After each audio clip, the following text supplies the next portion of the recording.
Chapter 1903. In the blink of an eye. Just as Glendale was about to strike Noah with all his might, the nimble python-like chains of light formed from divine power cut through the air and arrived in front of Glendale. Drake had said that the evil dragon's mind was filled with nothing but battle. It was a complete lunatic. No one would want to be entangled by such a lunatic. However, in Noah's opinion, this lunatic was the easiest to deal with. This was because Noah was certain that Glendale would only rely on his instincts and impulses in battle. He definitely wouldn't use his brain. That was why Noah had predicted that Glendale would charge straight at him. Just like that, while Glendale was still swinging his fists and smashing away the gigantic light spears, the chains of light silently swept past him. Before Glendale could react, a series of thick chains of light wrapped around the evil dragon's gigantic body and bound it tightly in the air. Tisk! Glendale smacked his lips in disdain. What's the use of this thing? While spitting out such arrogant words, Glendale exerted strength all over his body. All the muscles under his scales bulged, and his veins popped out one after another. Roar, roar, roar. Amidst the roar, Glendale burst out in rage, tugging at the chains of light that wrapped around his body. The chains rattled loudly, and even the sound of steel cracking could be heard. However, under such circumstances, not only did the thick chains of light not break, they even tightened around Glendale's gigantic body without showing any signs of breaking. What? Glendale was finally shocked. You can't tear it apart? Tear it apart? Noah laughed sarcastically. If it was just the ordinary power of light, perhaps with your strength, you could even tear apart the light of a Sashel and Michael. Unfortunately, I am not using the power of light. I am using a divine power of a higher level than that. You? It's impossible to tear it apart. After saying that, Noah slowly raised his hand. Whoa. The surging divine power gathered in Noah's hand and gradually formed a bow of light. Noah's deep, dark eyes stared straight at Glendale, who was struggling to break free from the shackles of the chains of light. With a calm expression, he pulled the bowstring. The surging divine power once again converged. As Noah drew the bow, it formed an extremely dazzling arrow of light. Your scales seem to be the hardest scales of the dragon clan, right? Noah said faintly. Then let me see if your scales are harder than my arrow of light. As soon as he finished speaking, whoosh!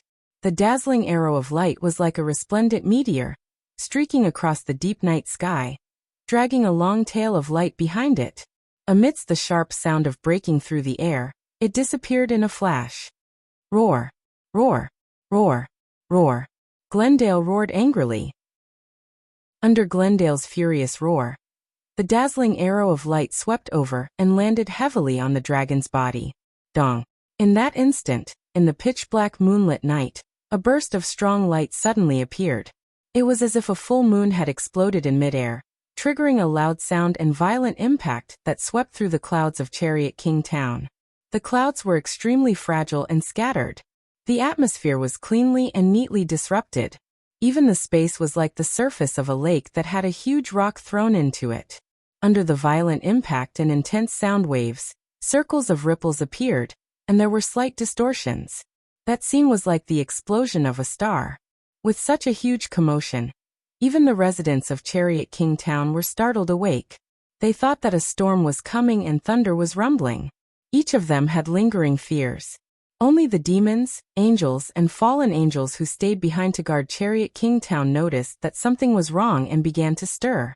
After the demons, angels, and fallen angels left behind to guard Chariot King Town, the huge commotion in the sky gradually subsided. The bow of light in Noah's hand gradually dissipated.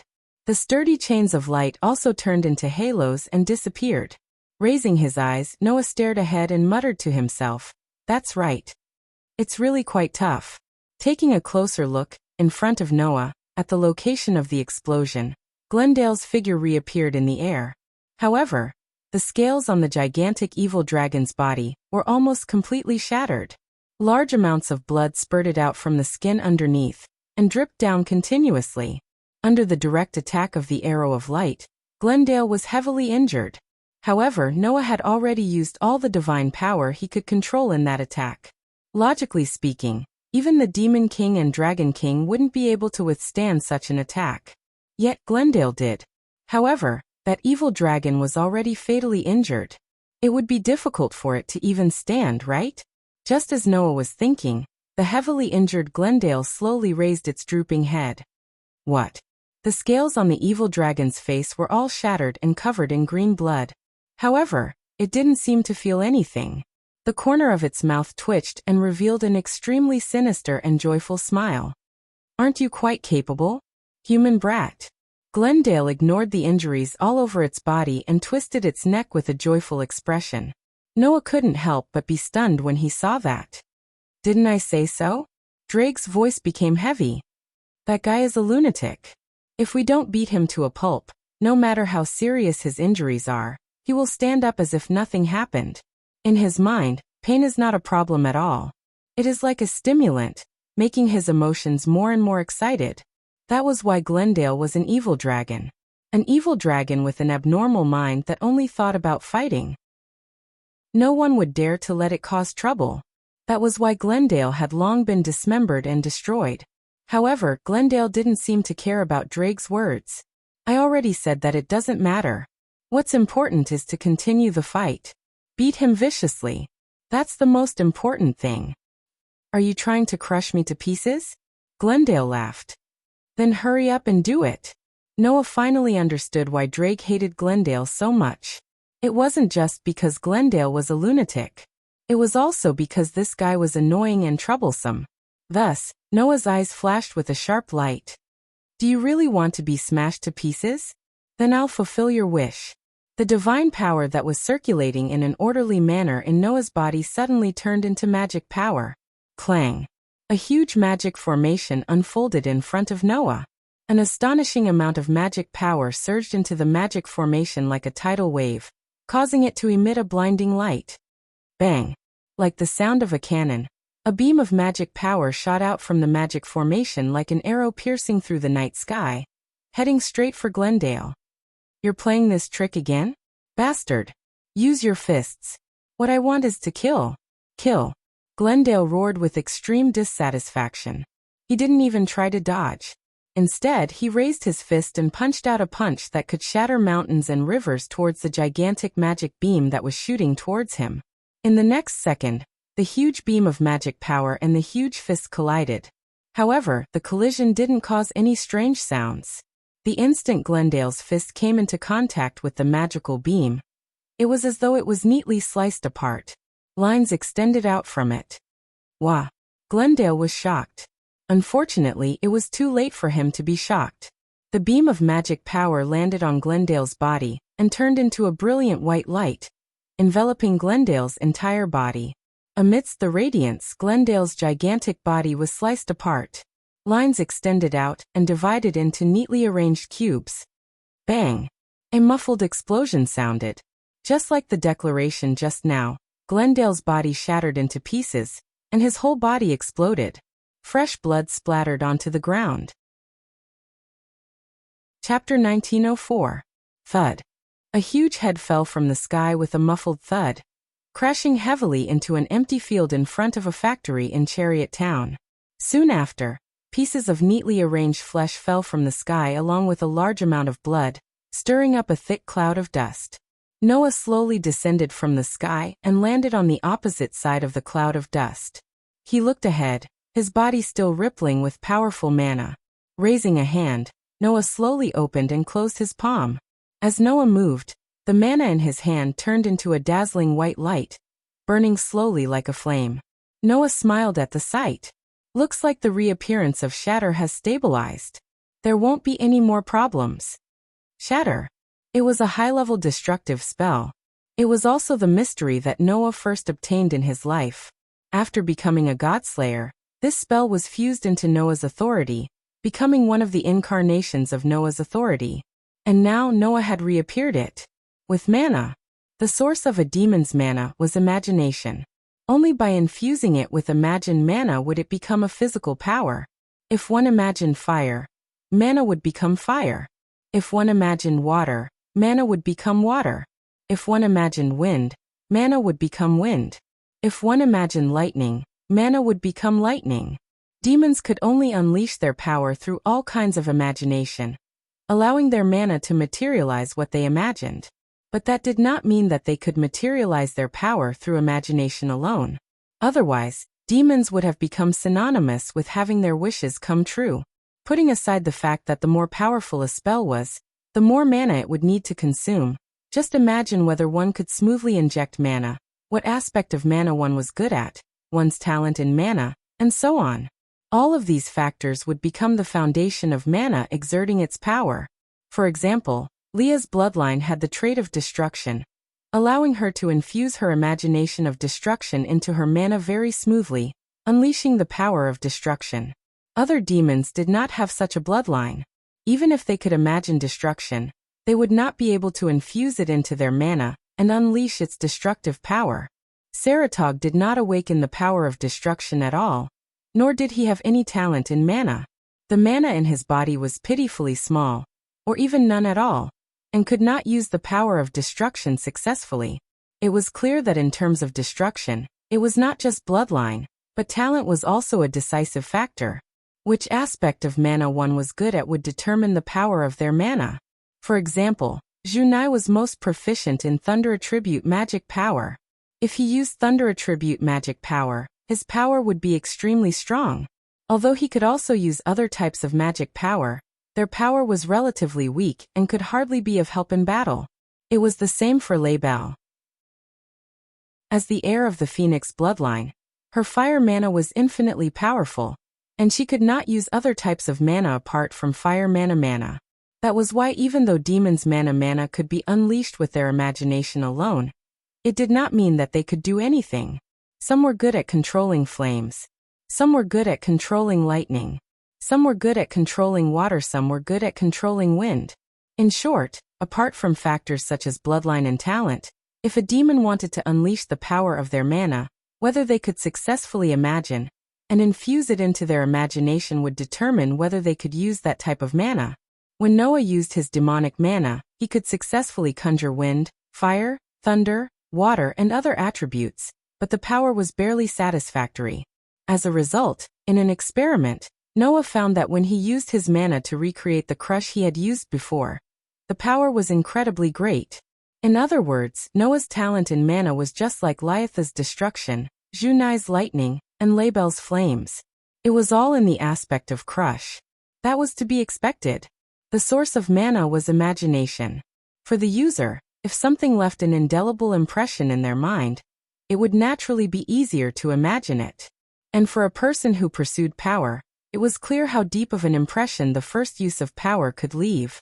Not to mention, Noah had once honed himself in the deep mountains and forests for 4 years in order to learn crush. The impression was even more difficult to erase. Hence, the embodiment of Noah's magic power was completely in the aspect of shattering. However, the power to crush everything was already the same as Liatha's destruction. It belonged to the domain that only demons with special bloodlines could use. Therefore, after the first recreation, Noah could no longer use crush successfully with his demonic mana. In this case, Noah simply added the characteristics of the demon's magic power to his own magic power, just like how he added the characteristics of the power of light to his divine power. He used his magic power to imagine, recreate, and shatter it. As a result, he succeeded in one fell swoop. Perhaps it was also because Noah had used his own mana to cast crush in the past, so he was very clear about how to use it. That was why he was able to succeed. Let divine power have the characteristics of the power of light, and be able to be shaped. Let his own mana have the characteristics of the demon's mana, and recreate crush. Let the energy in his body have the characteristics of strengthening magic, so that strengthening magic would become eternal. These 3 results were Noah's gains for more than a month. At this point, Noah could reach a 4-digit level just by relying on himself. If he used the forbidden hand of the divine vanquisher, or the power of 2 elven devices, he could even stand shoulder to shoulder with the top 10 champions in the world. The gains were not small. Of course, compared to when he had authority, sovereignty, and ability value, he could reach 2 digits in his heyday. This level of gain was nothing. However, if the opponent was a human, the increase in strength, no matter how much, was good. And if the opponent was not a human, with the power of 2 another cosmology, He could completely make up for the lack of authority, sovereignty, and ability value. It did not matter at all. In view of this, Noah's gains were still great. In fact, apart from the above 3 gains, Noah also had another gain in the past month. However, using that power to deal with Glendale was a bit of a fuss. No matter what, this is the end. Noah retracted his mana and glanced at the scene in the dust that was gradually settling down. Looking at the neatly cut pieces of the evil dragon's body into cubes by the power of crush, he smirked. As you wish, I've crushed your bones. I hope you're satisfied. Saying so, Noah was about to turn around and leave, when a burst of disgusting laughter sounded again. You actually did it. Undoubtedly, it's just a human. Not bad. Noah's figure suddenly froze, and he couldn't help but show a stunned expression on his face. In front of him, in the pile of minced meat, Glendale, who only had a head left, acted as if nothing had happened. He vomited blood and laughed loudly. I want to fight again. I want to fight again. But I can't do anything without a body. Forget it. Anyway, as long as my soul is fine, I can always make a new body. I'll fight to my heart's content then. Ha ha ha ha. Looking at Glendale's spirited appearance, Noah's expression finally sank. Hey Drake. Noah said softly. That evil dragon's vitality is so strong that it can survive with only its head left. No, there's no such thing. Drake seemed to be very surprised. Even if it doesn't take the pain seriously, it's already more than that. The previous Glendale didn't have such vitality. Noah's brows furrowed and his frown deepened. At this moment, a magic circle appeared beside Glendale's shattered body. Inside the magic array, a man in a black robe slowly walked out of the magic array. It was impossible to see his face clearly. The sudden appearance of the black-robed person caused Noah to turn his gaze to the other party, his eyes gradually narrowing. Although he couldn't see the other party's appearance clearly, and the other party's aura was very unfamiliar, Noah felt a magical power from the other party. The magical power of a demon. The black-robed person in front of him was undoubtedly a demon. Chapter 1905. As expected, the black-robed figure slowly walked out of the magic circle and saw Glendale's shattered body. He sighed. I knew it. With such a huge commotion, it must be you who went on a rampage. Hey, you can't blame me for this, Glendale continued to laugh. I just noticed an enemy attack, so I came out to face them. It was obvious that Glendale was in cahoots with the mysterious devil. However, the black-robed man spoke in a tone as if he was talking to himself about something. Don't use that kind of excuse anymore. It's not smart and not convincing at all. After all, you are just an evil dragon with an empty mind. You don't think about anything other than fighting. What's wrong with fighting? Glendale laughed sinisterly. Only the passion of battle can prove that I'm alive. But if you go overboard, it won't do us any good, the black-robed figure said calmly. Our mission is to investigate the God Slayer who is said to be living in this town. That person is the only variable in our plan, so we have to investigate thoroughly. Hearing the black-robed figure's words, Noah's eyes suddenly shone. I see. Are these guys here for me as well? Unfortunately, they didn't seem to know that the person they were investigating was right in front of them. Perhaps the black-robed figure didn't put a human in his eyes and ignored Noah's existence. That was why he was talking to himself without a care in the world. As for Glendale, that guy wouldn't think about anything other than fighting. He probably didn't even think about who Noah was. As long as he could enjoy himself, it didn't matter. With that thought in mind, Noah looked at the black-robed figure and spoke. You are from the disaster squad, right? When Noah spoke, the black-robed figure seemed to have finally noticed Noah's existence. He turned around and looked at Noah with interest. You are the one who turned Glendale into this? You are a human, right? Aren't you going to answer with a question? Noah said with a half-smile. But even if you don't say anything, we can basically guess your identity. It's useless to deny it. Now, other than the disaster squad, no one will come to this town to do anything sneaky. Sorry, we didn't do anything shameful. We just want to say hello to the God Slayer in this town, the black-robed figure said. But you're right. Now all the mythical forces have started to cooperate and reached an agreement to not invade each other, except for the vampires. But the vampires are also considered to be neutral. Only the disaster squad is clearly standing on the opposite side of all the forces. It's not difficult to guess who we are. In other words, the black-robed figure was. What a surprise! Noah laughed in spite of himself. Originally, I thought that after losing the two biggest factions, the Demon King faction and the Hero faction, the group of Calamity would be greatly weakened and wouldn't dare to be so arrogant for a short period of time. I didn't expect that after only a month, you can't wait to take action again. Are you that keen on working as terrorists? Losing the Demon King faction and the Hero faction has indeed caused a serious loss to the Disaster Squad, but if it's just combat power, it can be replenished at any time. The black-robed figure shrugged.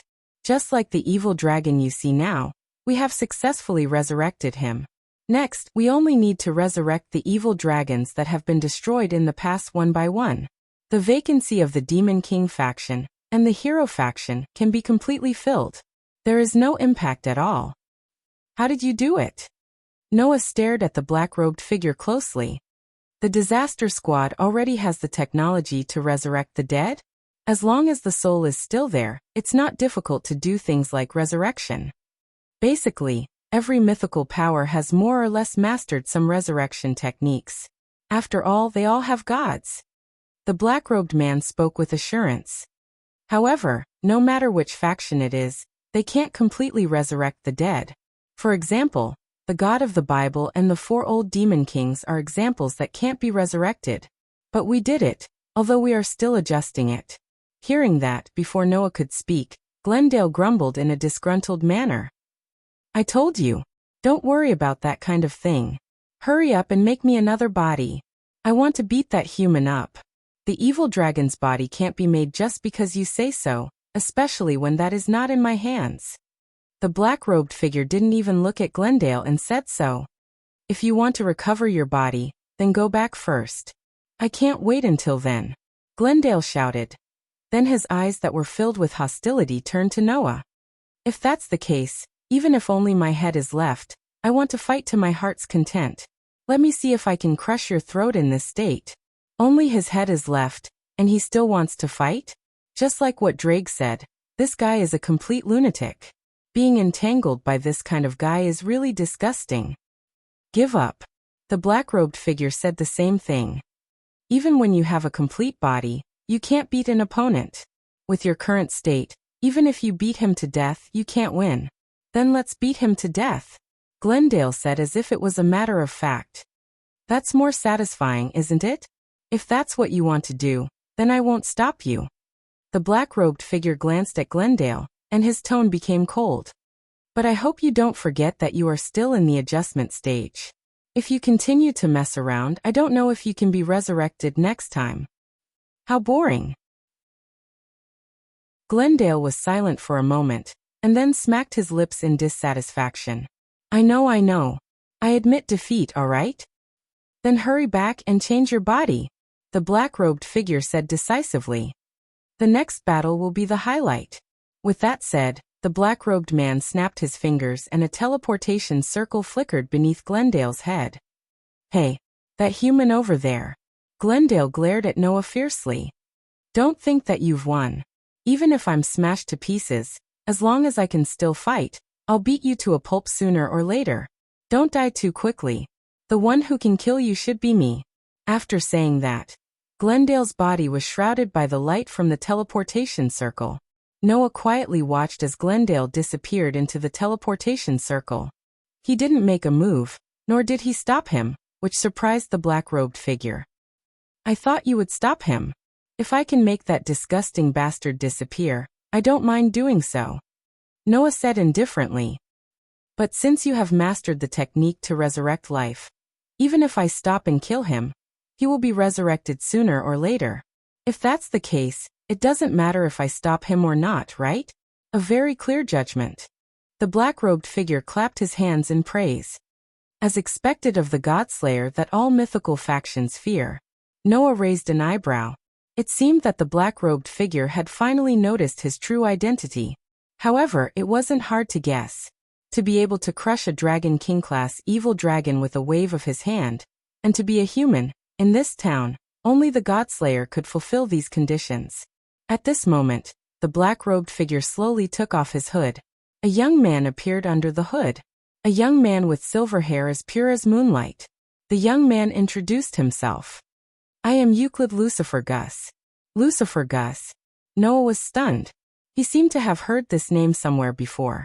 Moreover, Noah always felt that he had seen the appearance of the young man who claimed to be Euclid Lucifergus somewhere before.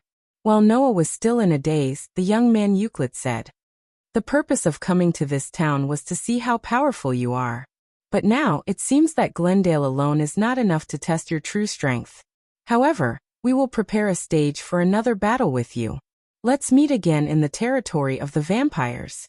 After saying that, Euclid returned to the teleportation circle that had been there since the beginning and slowly disappeared on the spot. Looking at Euclid's departure, Noah fell into silence. Chapter 1906. Evil Dragon? In the Paranormal Research Department's office, Asashel looked at Noah, who was sitting opposite him in shock.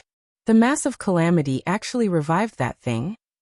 The battle between Noah and Glendale had alarmed the demons, angels, and fallen angels who stayed behind in Colt King Town.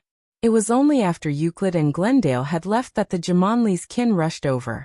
After that, Noah contacted Asashel and had him come here to tell him about the situation.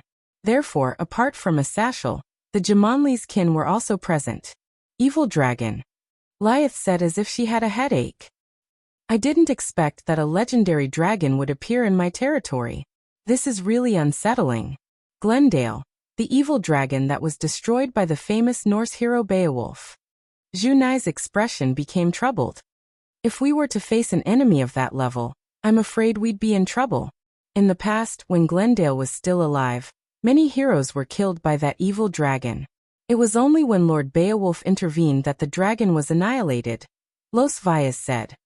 That's a famous dragon that was recorded in the ancient books of Norse. It was said that it was completely destroyed, and logically speaking, there shouldn't be any possibility of it being revived. It's because it can do that it's scary, Yuda said solemnly. If the massive calamity can revive a target that was completely destroyed, perhaps the other evil dragons have been revived as well. I heard that among the evil dragons, the most powerful and famous ones are the Celtic Clon Kuvok, the Persian Az Dahaka, and the Hindu Apophis. Rebel's face was filled with unease. Don't tell me that even those evil dragons have been revived?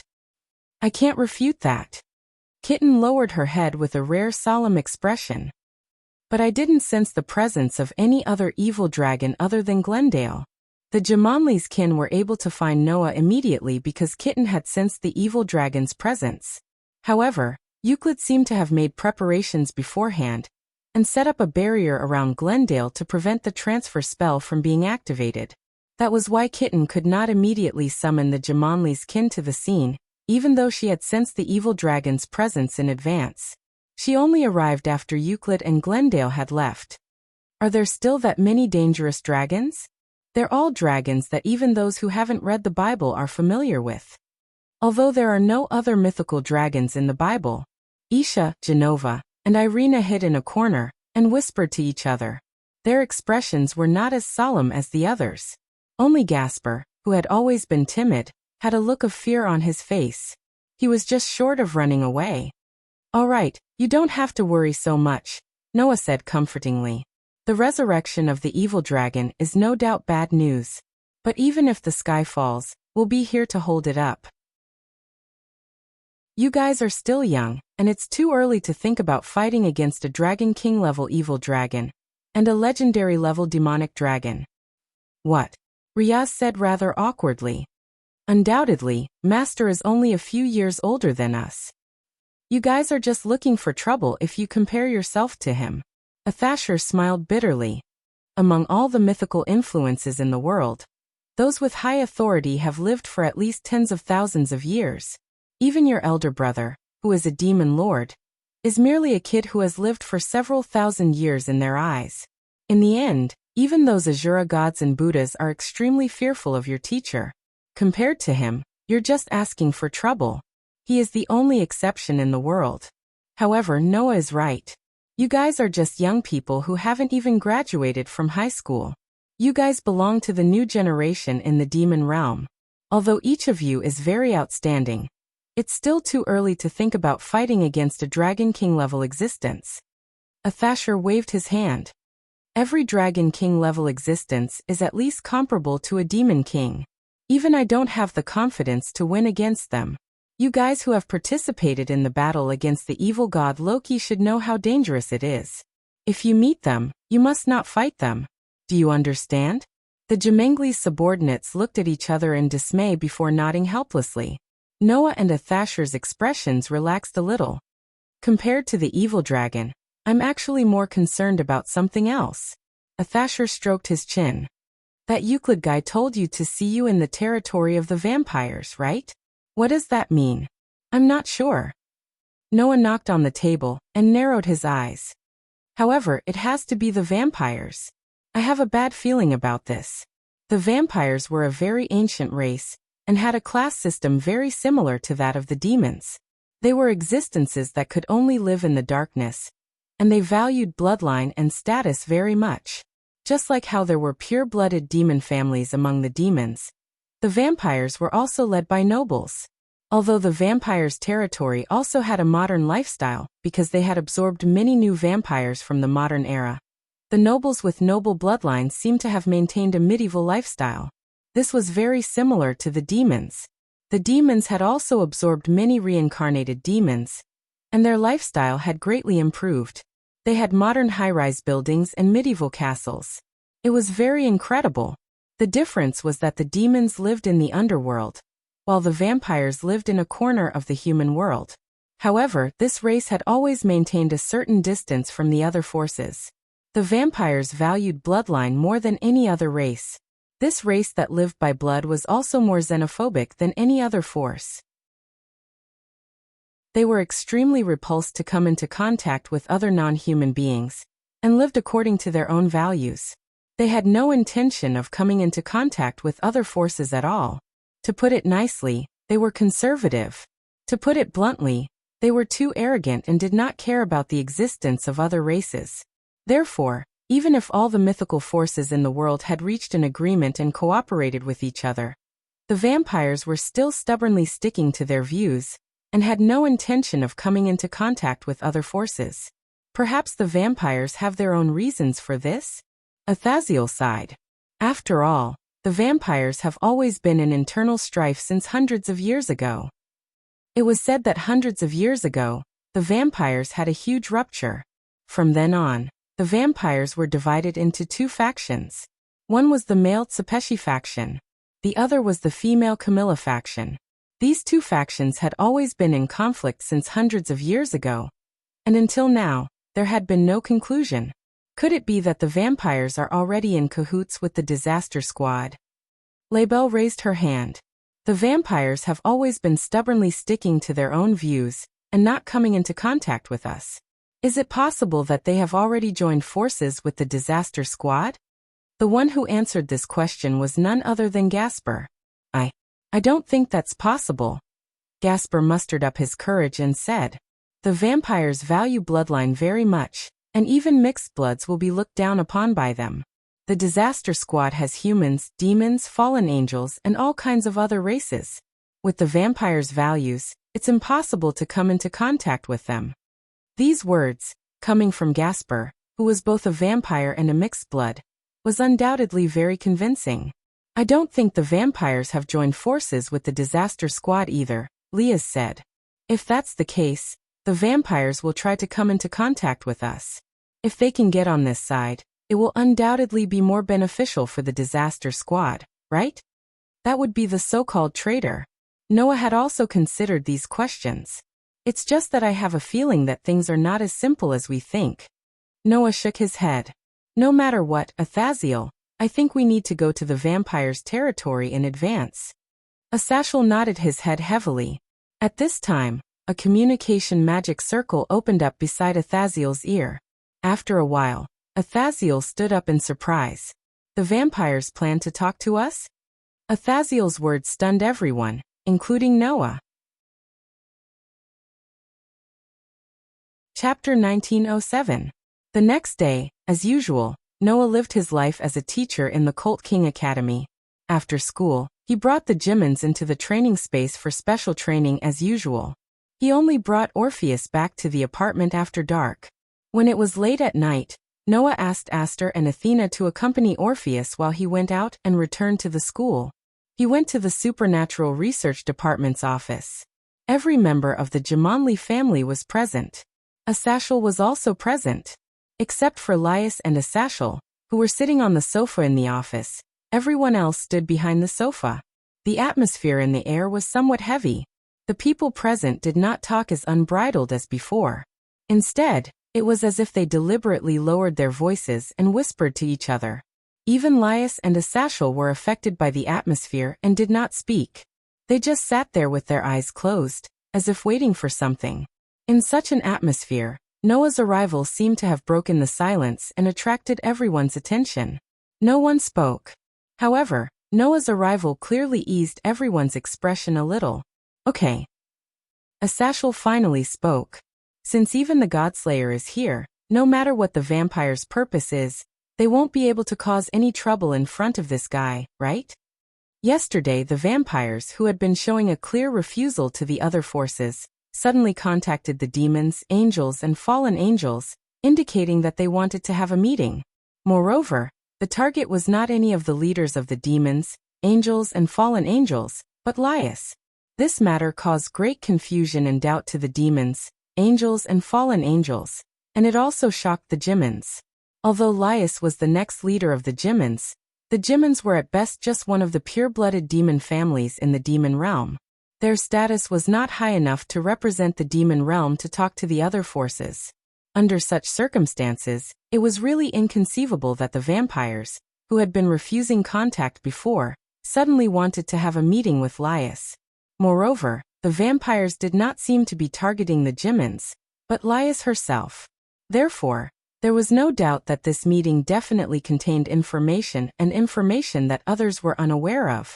In this regard, the demons, angels, and fallen angels even held a meeting and finally decided to accept the talks with the vampires. Still, it was worrying to have only Leah's and the Zamanli's kin talk to the vampires. Thus, Asashel volunteered to participate in this discussion as the guardian representative of the Zamanli family. Noah, on the other hand, was a witness to the negotiations. Naturally, he had a legitimate reason to stay. As for the time of the meeting, the vampires expressed that the sooner the better, and directly set it for the next night. The location was none other than the Supernatural Research Society of the Full King Academy. Listen up, little ones. Noah's eyes fell on the Zamanli's kin who were standing behind Laius as he instructed them. Later on, no matter what the other party says, none of you are allowed to interrupt, in case the other party makes use of you or has something that can be used against you. Do you understand? The group of Jimenez nodded in agreement. Only Gasper had a complicated expression on his face. Vampires were a race that placed great emphasis on bloodlines and viewed humans as prey and bait. For vampires who valued bloodlines, mixed bloods were naturally the most lowly existences. One could only imagine what kind of treatment Gasper had suffered in the past. Leah's had secretly told Noah that Gasper had escaped from the vampire's territory, and was unfortunately discovered by the church's exorcist, who almost killed him. Leah's, who had discovered Gasper, used a demonic pawn when Gasper was on the verge of death and reincarnated him into a demon, making him one of her own kin. This timid and slender young man had lived quite a hard life in the past, and all of this was thanks to the vampires. That was why Gasper was so resistant to going to the vampires' territory. Now, under unexpected circumstances, he had to meet the person in charge of the vampires face to face. It was not hard to imagine how Gasper's mood was. To be honest, it was not an exaggeration to say that the vampires' values were the worst in the eyes of humans and kind-hearted people. Noah also did not have any good feelings about this race. However, Noah would not point fingers at other people's lifestyles. That was just putting his values into other people's values. Therefore, Noah only said this to Gasper. If you want to leave, it's not too late. That one sentence made everyone look at Gasper. Gasper, Leah said gently. Don't force yourself, it's okay. It's okay. Gasper shook his head and mustered his courage. Compared to hiding in the room alone, I'd rather be with everyone, even if we're facing vampires. This wasn't unreasonable. Then you can watch from the side. Noah nodded. Maybe the other party will choose to meet with Leah's, and it might have something to do with you. After leaving such a seemingly persuasive sentence, Noah sat down beside Leah's. After all, the other party asked to talk to Leah's. Therefore, Noah and Asashel both sat beside Leah's as people related to her. Until a certain moment, a strange feeling began to spread throughout the entire space, and everyone's spirits were lifted. Here it comes. Leah subconsciously wanted to stand up. However, Noah and Asashel pressed Leah's shoulder at the same time. Don't overreact. Asashel patted Leah's shoulder. It's just the beginning. You're the main person of the meeting. There's no reason for you to stand up and greet him. Noah pursed his lips and turned his gaze to Yudu. Yudu, go and greet the guest. Understood. Yudu nodded and immediately walked out of the office. The atmosphere in the office became even more tense. Not long after, there was a knock on the door. Yudu opened the door with impeccable etiquette and allowed the guest to slowly walk in from outside. Everyone's eyes were immediately attracted to the guest. It was because the person who came in was too eye-catching. It was a young girl wearing a medieval princess dress. The girl had a delicate face and wavy blonde hair. Her figure was petite, and her eyes were as red as blood. She looked like a delicate puppet, giving off an unusual sense of beauty. Rather than saying that his skin was white, it would be more accurate to say that it was pale. She looked to be about 16 or 17 years old, about the same age as the Jimenez's family. Behind the girl, there was a man and a woman. The man and woman seemed to be just followers, but their skin was also terrifyingly pale, just like the dead, and their bodies were fluctuating with an indescribable sense of coldness. They were pure-blooded vampires. Compared to Gasper, who felt human, they seemed to be a race that did not fit in with humans. The leading vampire girl took a step forward, lifted the hem of her dress, and bowed like a noble. I'm Elmaine Shelton Gerstein, you can call me Elmaine. The vampire girl's voice was very pleasing to the ears, and her tone was quite polite, but it made everyone present feel a sense of superiority. That kind of feeling, although not to the extent of causing disgust, made people subconsciously think that the visitor was not friendly. Gerstein. Asashel stroked his chin. I remember, he seems to be the highest noble in the Camilla faction, one of the two major vampire clans, right? In other words, he was the noblest pure-blooded descendant of the vampires, other than the Opesh and Camilla factions. Leah's nodded and turned her gaze to Elmaine. Although there are many things I want to ask, before that, please have a seat.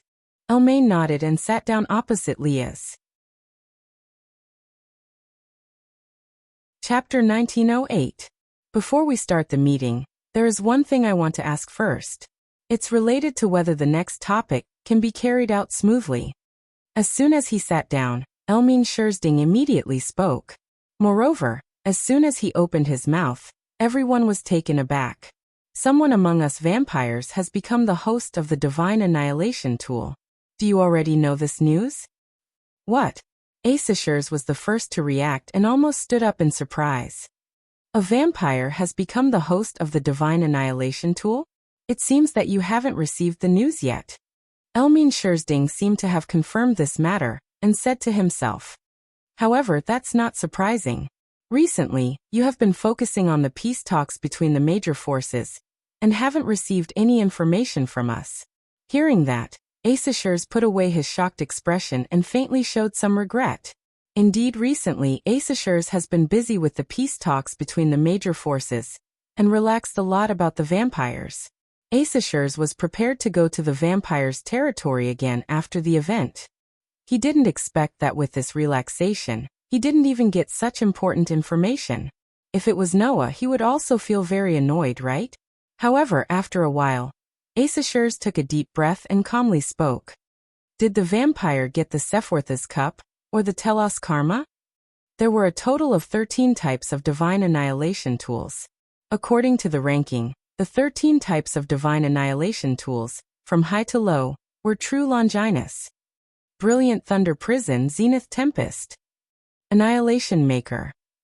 Dimension Lost. Sephiroth's Cup. Red Dragon Emperor's Boosted Gear. White Dragon Emperor's Light Wings Divine Dividing. Lion King's Battle Axe Regulus Nemia. Innovation Clear. Eternal Ice Maiden Absolute Damage. Incinerate Anthem of the Purple Flame Sacrificial Lord.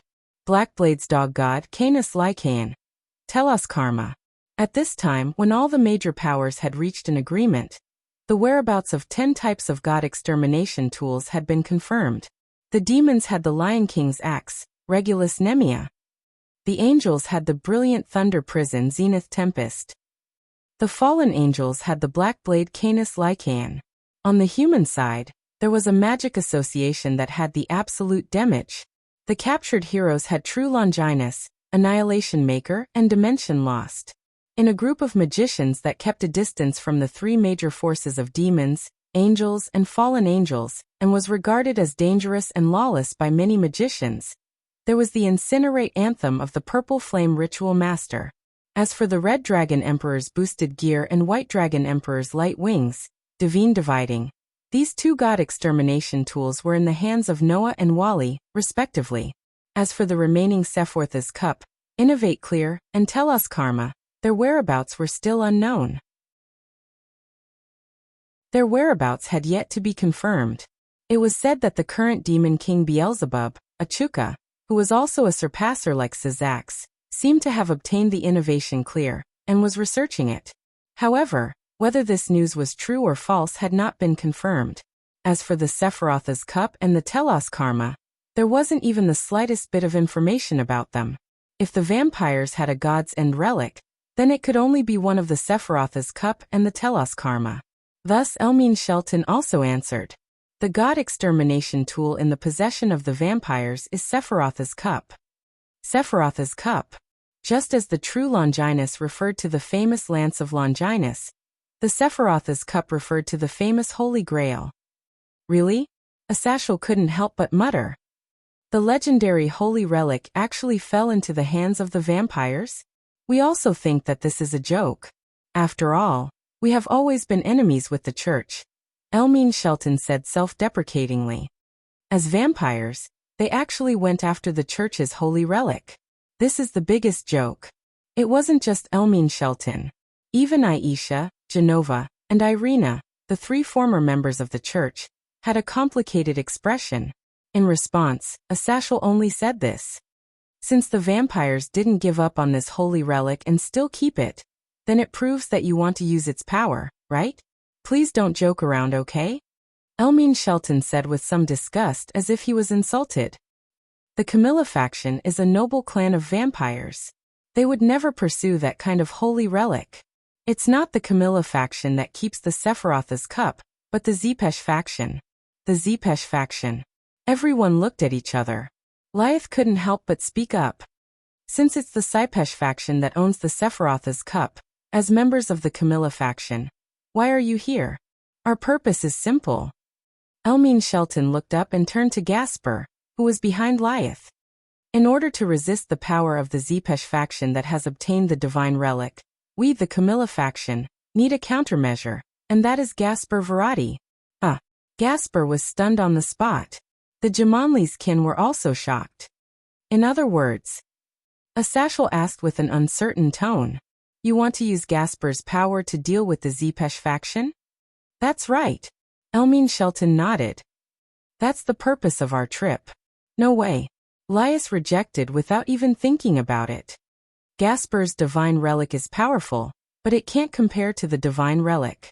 You're sending Gasper to his death. However, Lyeth's words made Elmine Shelton frown deeply. What's wrong? Elmine Shelton couldn't help but blurt out. Don't you know the true power hidden in that mixed blood's body? The true power hidden in Gasper's body. Everyone was stunned. On the side, Noah's eyes flickered slightly. Chapter 1909. Everyone could understand Elmine Shelton's thoughts. The so-called God's extermination tool was just like its literal meaning. It was a tool that could exterminate even gods. Although having a divine annihilation tool did not mean that one could kill a god, at least, with a divine annihilation tool, there was a slight possibility of killing a god. It was the same even if the user was a human.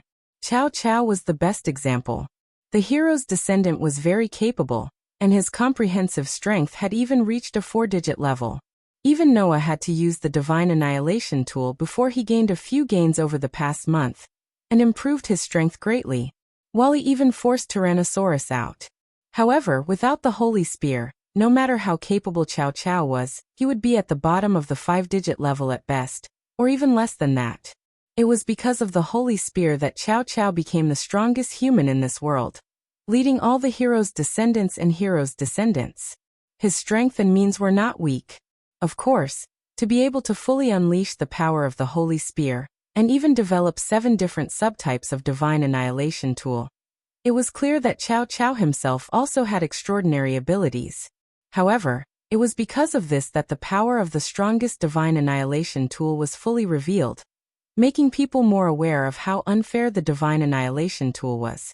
The vampires began to have internal strife hundreds of years ago, and had been in a stalemate.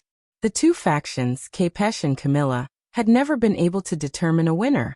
Even if there was a difference in strength between them, there was definitely not much difference. However, the appearance of the Divine Annihilation tool could completely destroy this balance. With the power of the Divine Annihilation tool, the Capesh faction could definitely defeat the Camilla faction, and gain true control of the vampire's world. Understanding this, the Camilla faction naturally had to think of ways to deal with the Divine Annihilation tool that destroyed the balance. That was why the Camilla faction took the initiative to propose a meeting. The reason why the target of the meeting was Lyath was also very simple. It was because they wanted to use the power of Lyath's kin, Gasper, who was once persecuted by the vampires, to deal with the Holy Grail. However, just like what Lyath said, although Gasper's divine artifact was very powerful, it was not to the point where it could rival the Divine Annihilation tool. Not to mention, the Holy Grail was ranked 5th among the gods' destruction artifacts. It was only below the top 4 gods' destruction artifacts. The Camilla faction was naturally aware of this. But Elmaine Shelton still came for Gasper. The reason was because there was some kind of power hidden in Gasper's body. Not to mention the others, even Gasper himself didn't know about this matter. Because Gasper had long since been in a state of panic. My body has a hidden power? Gasper was at a loss. That kind of thing. How is that possible? Everyone, including Liaz who was Gasper's master, was at a loss. Seeing this, Elmaine Shelton's crimson eyes flashed, and there was some pity in his eyes when he looked at Liaz. So that's how it is. You don't know the truth about Gasper Verdi? If you knew, you wouldn't have accepted such a servant, right? What do you mean by that? Liaz was getting a little angry. No matter what kind of power is hidden in Gasper's body, he is still my kin. I will never look down on him because of the so-called truth. Is that so? Elmaine Shelton nodded a little dismissively. If that's the case, then let us return to the main topic. I still say the same thing. Please lend Gasper Verdi to us. We need his power to deal with the Capesh faction. His tone was as if he was not talking about a person but an item. To Elmaine Shelton, or the entire Camilla faction, what they were interested in was Gasper's hidden power, not Gasper himself. Understanding this point, everyone's face darkened. At this time, Elmaine Shelton spoke again. Of course, we didn't come empty-handed.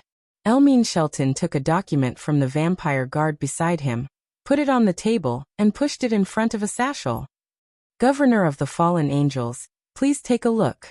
Aesashurs frowned slightly and took the document. After glancing through it a few times, his expression began to turn ugly. I see. For the first time, Asashel looked at Elmaine Shelton with an extremely unhappy gaze. The peace agreement on the Camilla side. Are you going to use this in exchange for us to hand over Gasper? What? Everyone was taken aback. Peace agreement? Taking out a peace agreement in this situation? This was simply telling everyone that if Gasper was not handed over to the Camilla faction, then the vampires would not conclude a peace agreement. As we all know, you are now issuing peace agreements to all forces equally for the peace of the world. In the past, you have contacted the vampires more than once, but at that time, we were too busy to respond. Elmine Shelton covered the corners of his mouth and said with a dignified and polite smile. Now, Her Highness the Queen of the Camilla faction has decided to accept everyone's peace agreement and show the greatest goodwill. If you don't respond to this agreement, then we'll take it that you refuse to join us vampires. In the future, we will no longer open our doors for you. Originally, when all the mythical forces except the vampires had concluded a peace agreement, a Sashal could force the vampires to abdicate and let them sit at the negotiating table. After all, the other forces had concluded a peace agreement, but the vampires intended to act alone. In that case, they could force the vampires to abdicate by saying that they were disrupting the peace. If the vampires did not have the idea of disrupting the peace, then why not conclude a peace agreement? And if the vampires had the idea of disrupting the peace, then all the forces would have a good reason to act. They could degrade the vampires to terrorists like the Disaster Squad and intervene by force. In the face of all the mythical forces in the world, how could a small force of vampires resist? Therefore, the final result was that the vampires had no choice but to sit at the negotiating table no matter how much they rejected contact with the other forces. In the end, when Elmine Shelton used this move, the situation was completely different. If Liaz and Asashel refused to hand Gasper over to the Camilla faction, then the Camilla faction would treat it as a failure of the negotiations and announce to the world that they wanted to conclude a peace agreement, but were rejected. In this way, from now on, the extremely xenophobic vampires would be able to justifiably stop contacting the other forces, and the other forces would no longer have a reason to target this point and force the vampires to conclude a peace agreement. That was why Asashel's expression was so ugly when he understood that Elmine Shelton was playing the diplomatic card. In other words, he was using a servant of the next head of the Gimli family in exchange for the peace agreement of the entire Camilla faction. Liaz could not refuse, because if she refused, in the eyes of the other forces, it would be seen as the demons taking the initiative to screw up the peace agreement with the vampires. The result would be that all the other forces would be dissatisfied, and the demon's credibility would plummet. If the entire demon world was harmed for a servant, then not to mention Liaz and the Gimli family, even Sazax, the Demon King's right to speak would be severely reduced, and he would be firmly crushed by the others in terms of political power. Liaz, who understood the danger, began to tremble. That was caused by the anger in her heart. The conflict between vampires only needs to be resolved by the vampires themselves. That's enough. Elmine Shelton showed a victorious smile. So, all you need to do is lend Gasper Verratti to us, and there will be no more requests. We vampires do not need the intervention of outsiders. Undoubtedly, they had already proposed a peace agreement, and yet they still spoke as if they were against life forms other than vampires? This made everyone's hearts begin to burn with anger. These people were not sincere at all. Just when everyone was angry but didn't dare to say anything, Noah, who had been listening quietly at the side, let out a sigh, attracting everyone's attention. Then, Noah spoke for the first time since the beginning of the meeting. Liaz, Noah said very calmly, refuse. Chapter 1910. When Noah's voice spread throughout the Paranormal Research Department's office, everyone suddenly fell silent. Liaz, Asashel, and the Jamanli's kin were all stunned on the spot. The victorious smile on Elmine Shelton's face suddenly froze. As if he had only just realized Noah's existence, Elmine Shelton's pair of red eyes turned to Noah. After sizing up Noah, he was surprised. Human. Elmine Shelton seemed to have thought of something. You are the Godslayer that all the mythical factions fear? In such an occasion, I hope you notice my other identity. Noah met Elmine Shelton's gaze and said very casually, I am the witness of the peace agreement between the factions. Since the Camilla faction has handed over the peace agreement at this time, then I should be able to speak, right? Since the famous Godslayer has said so, we naturally can't refuse. Elmine Shelton's tone was very stiff, and his gaze towards Noah was a little angry. However, your words just now, sir, can I take it that you have refused to conclude the peace agreement with us, the Camilla faction? Isn't that a matter of course? Noah said without hesitation. The so-called peace agreement is ultimately for world peace.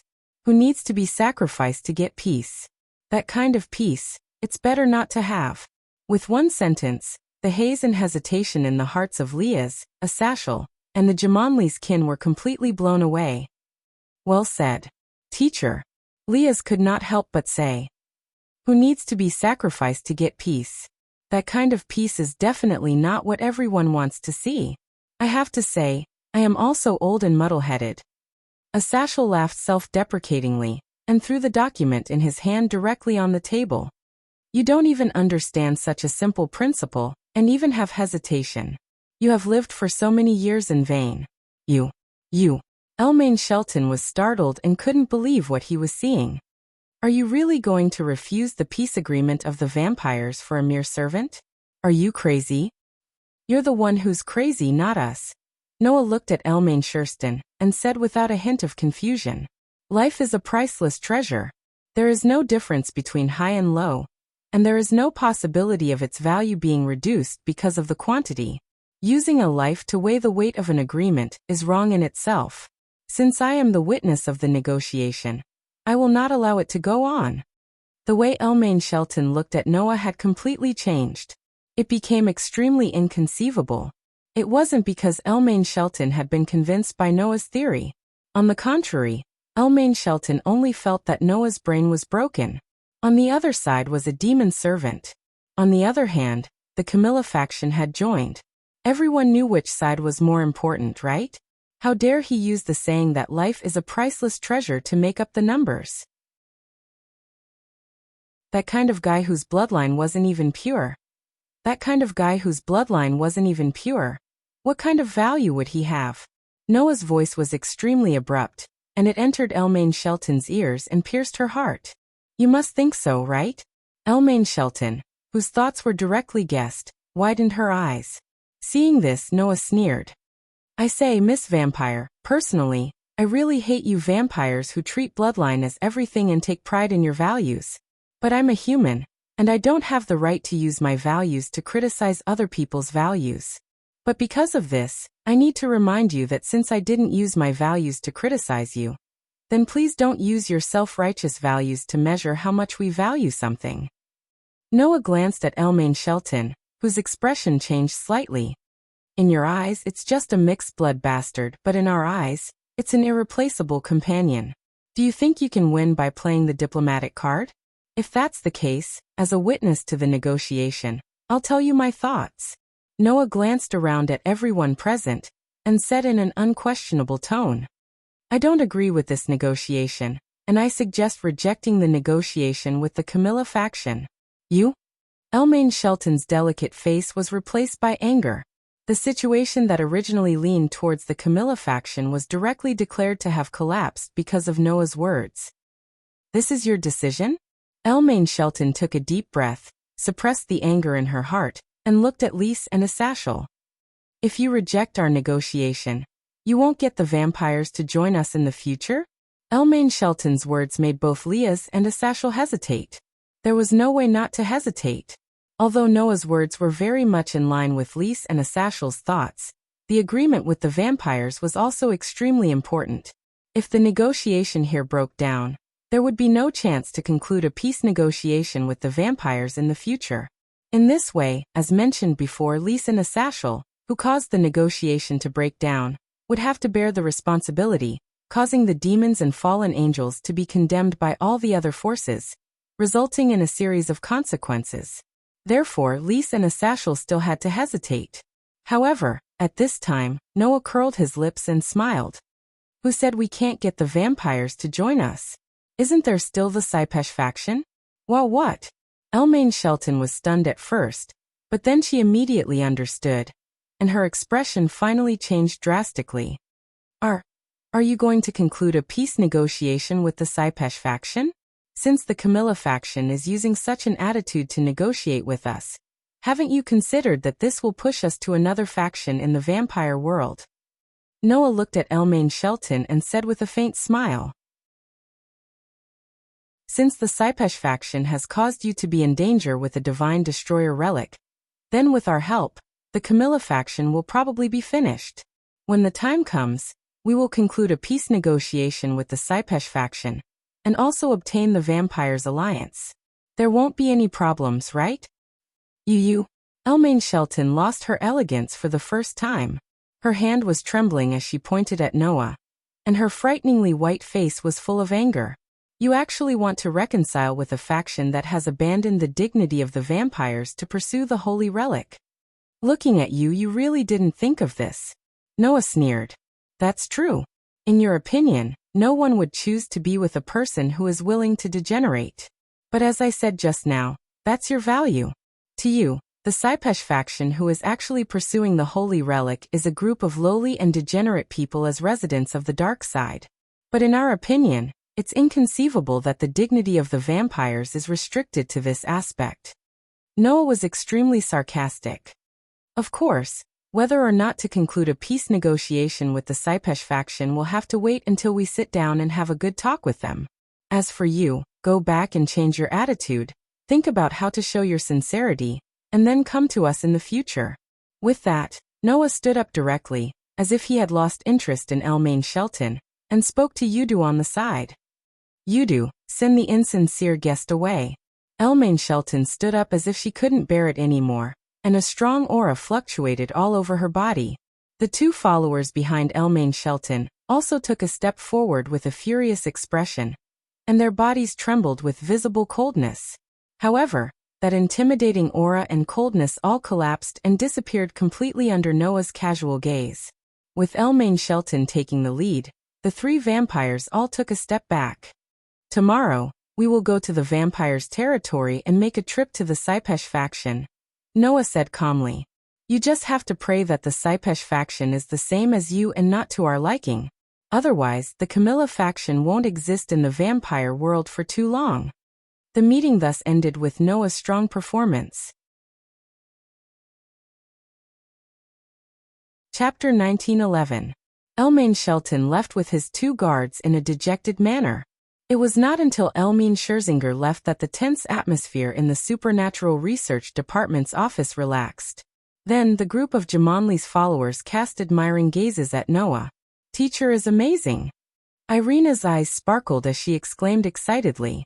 In just 2 or 3 moves, those annoying vampires were all defeated and fled. Those vampires are really annoying, Kitten said in a low voice. They're too self-righteous. Everyone nodded. Noah's strength, for the Jamonli's followers, greatly helped them vent their anger. They all felt that their thoughts were a lot clearer. Unfortunately, this way the Camilla faction's path is completely blocked. Athasher sighed. Although it was very satisfying to be so strong just now, there are many consequences. Next, if even the negotiations with the Opesh faction break down, then the vampires' alliance will really become impossible. This was undoubtedly very disadvantageous. However, Elmaine Scherzinger did not seem to have thought of this, so he was completely suppressed by Noah. However, since Noah chose to be strong, it proved that he had some confidence in his heart. At least, for Noah, since the vampires were in internal strife, there were as many loopholes as he wanted to take advantage of. It was not difficult to achieve his goal at all. Compared to that, what kind of power does the Holy Grail have? Noah said. I'm more concerned about this aspect. Hearing this, Athasher gave a direct answer. The power of the Holy Grail can subvert the common sense of life. Subvert the common sense of life? Noah was startled. That's right. Athasher nodded. Take vampires for example. Even ordinary people know their weaknesses. If they are stabbed in the heart by a wooden stake, they will die. If they are stabbed by a cross, they will die. If they are exposed to sunlight, and if they are hit by a silver weapon, they will be seriously injured. And the purer the bloodline, the more obvious these weaknesses are. Don't demons also have weaknesses of light and holiness? To demons, light was a deadly poison. Therefore, if the light power of angels and fallen angels hit a demon's body, it would definitely cause irreparable injuries or even death. As for the weakness of the divine attribute, that was even more obvious. For example, if a holy sword was struck by a weapon that specifically countered creatures of darkness and demonic nature, even its existence itself could be obliterated. That's a flaw that all living things are destined to have. Even gods have weaknesses. It's easier to understand if you say that it's a characteristic of life. Asashel narrowed his eyes. However, if the Holy Grail is using the power of the Holy Grail that can overturn the common sense of life, such weaknesses will be completely erased, and they will become a creature without any flaws. The Tsupishi faction probably wanted to use this power to become a flawless creature, right? However, in the eyes of the other vampires who were extremely concerned about their bloodlines, such behavior was simply negating everything about their bloodlines. Wouldn't it be a denial of the vampire's way of life if he were to modify himself at will? Therefore, to the Camilla faction who thought highly of themselves, the Tsupishi faction was a group of depraved people. It was not surprising that they felt that their existence was an insult to all vampires. This was the reason why Elmain Shurston was so disgusted with the Tsupishi faction. However, everyone was more afraid of the power of the Holy Grail. A divine relic that overturns the common sense of life. Genova muttered. As expected of the holy relic that was once used to contain the blood of Jesus. Although it was not like the Holy Grail of the Shape Moon world that could become a wish machine. In the category of manipulating life, the Holy Grail of this world could be said to be almost omnipotent. It said that if the power of the Holy Grail is used to the extreme, one can even obtain an eternal body, even if the dead soul is resurrected. That's... Asashel said, but halfway through his sentence he suddenly froze. It was as if he had been struck by lightning and remembered something extremely important. His eyes widened. Following that, Asashel could not help but mutter, "Resurrection of the dead vampires, evil dragons." This sentence caused Noah's eyes to flash. He suddenly raised his head and met Asashel's gaze. The group of Jimenez's followers were not fools. They immediately understood what Noah and Asashel were thinking of. The evil dragon. The evil dragon that was resurrected by the disaster squad. The evil dragon that should have been completely destroyed was actually resurrected. Did this not seem like the common sense of life had been overturned? In other words, the resurrection of the evil dragon was most likely due to the power of the Holy Grail. Now the mystery is solved. Noah was speechless. No wonder that fellow called Euclid said to meet again in the territory of the vampires. So, the vampires have really joined forces with the disaster squad? Everyone was speechless. Since the evil dragon was resurrected, it proved that the Holy Grail that fell into the hands of the Saipesh faction was indeed used by the disaster squad. There was no room for objection. Moreover, the Saipesh faction was already using the Holy Grail to perfect their own lives. They had done something that the Camilla faction saw as tarnishing their own bloodline. So they would not be as proud of their bloodline as everyone had guessed, and not contact the disaster squad, right? In other words, even if the Saipesh faction did not join the disaster squad, they were definitely in cahoots with the disaster squad. We're in big trouble now. Asashel's eyebrows were tightly furrowed. It seems that this trip to the vampire's territory will not only involve us in the conflict between the Saipesh faction and the Camilla faction, but also clash with the disaster squad. And our previous plan is completely ruined. Lyeth was also frustrated. If the Saipesh faction is really in cahoots with the disaster squad, then there's no way we can reach a peace agreement with the Saipesh vampires. And the negotiations with the Camilla faction have already broken down. Junai said worriedly. It seems that the peace agreement with the vampires is really not going to happen. The atmosphere began to become heavy. However, Noah chuckled and dispelled the heavy atmosphere in one fell swoop. No, this is actually more beneficial to us. Noah looked at Asashel. If the Saipesh faction is really in cahoots with the disaster squad, then even if they are harboring criminals wanted by all forces, we have the right to intervene, right? Asashel? We have the right. Asashel also showed a smirk. As long as we can intervene and break the vampire's insistence of not contacting the outside world for many years, then the values of the inhabitants of the vampire world will definitely be impacted. By then, even if they are unwilling, the vampires will have to sit down with us and have a talk. As long as there was a chance to talk, the vampires were destined to be at a disadvantage under the pressure of all the mythical forces in the world. By then, they could bring up the matter of hiding the terrorists of the disaster squad. In order to avoid being treated as an accomplice of the disaster squad, the vampires could only raise their hands and surrender, obediently signing the peace agreement. The only thing left is the lack of evidence. Noah snapped his fingers. Asashel, the original plan remains unchanged. We will go to the vampires' territory tomorrow. If the disaster squad appears there, then the evidence is conclusive and no one can doubt it. But then the possibility of conflict with the disaster squad and the Saipesh faction at the same time is also very high. Asashel stroked his chin and suddenly smiled as if he thought of something. Looks like I have to find a few reliable guards to go with me. Let's go together. Liaz pressed on Gasper's shoulder with a determined look on her face. What kind of power is hidden in Gasper's body? I am very concerned about this, and I have to find out. Me too. Although Gasper was very hesitant, he also had a determined look on his face. I don't want to be seen as a strange thing. If there is really some strange power in my body, at least I have to find out about it. Is that so? Noah looked at Liaz and Gasper, then looked at the Jamanli's kin and nodded. In that case, you will be my guards and come with me. Yes, teacher. The Jamanli's kin answered in unison. Just like that, the plan to go to the vampires' territory was put on the agenda. Chapter 1912. The nation of vampires was not a particularly big secret to the people of the inner world. That was because it was in the human world. Moreover, it was deep in the mountains of Romania. Usually, the surroundings of that deep mountain would be covered by a very high-level barrier. That barrier not only had the function of blocking incoming enemies, but also had the function of concealment and interception. Concealment naturally referred to the concealment of the scenery within the territory. Outsiders would only see a dense mountain, and not a nation of vampires. Interception referred to methods such as blocking teleportation magic that could directly enter the territory of vampires.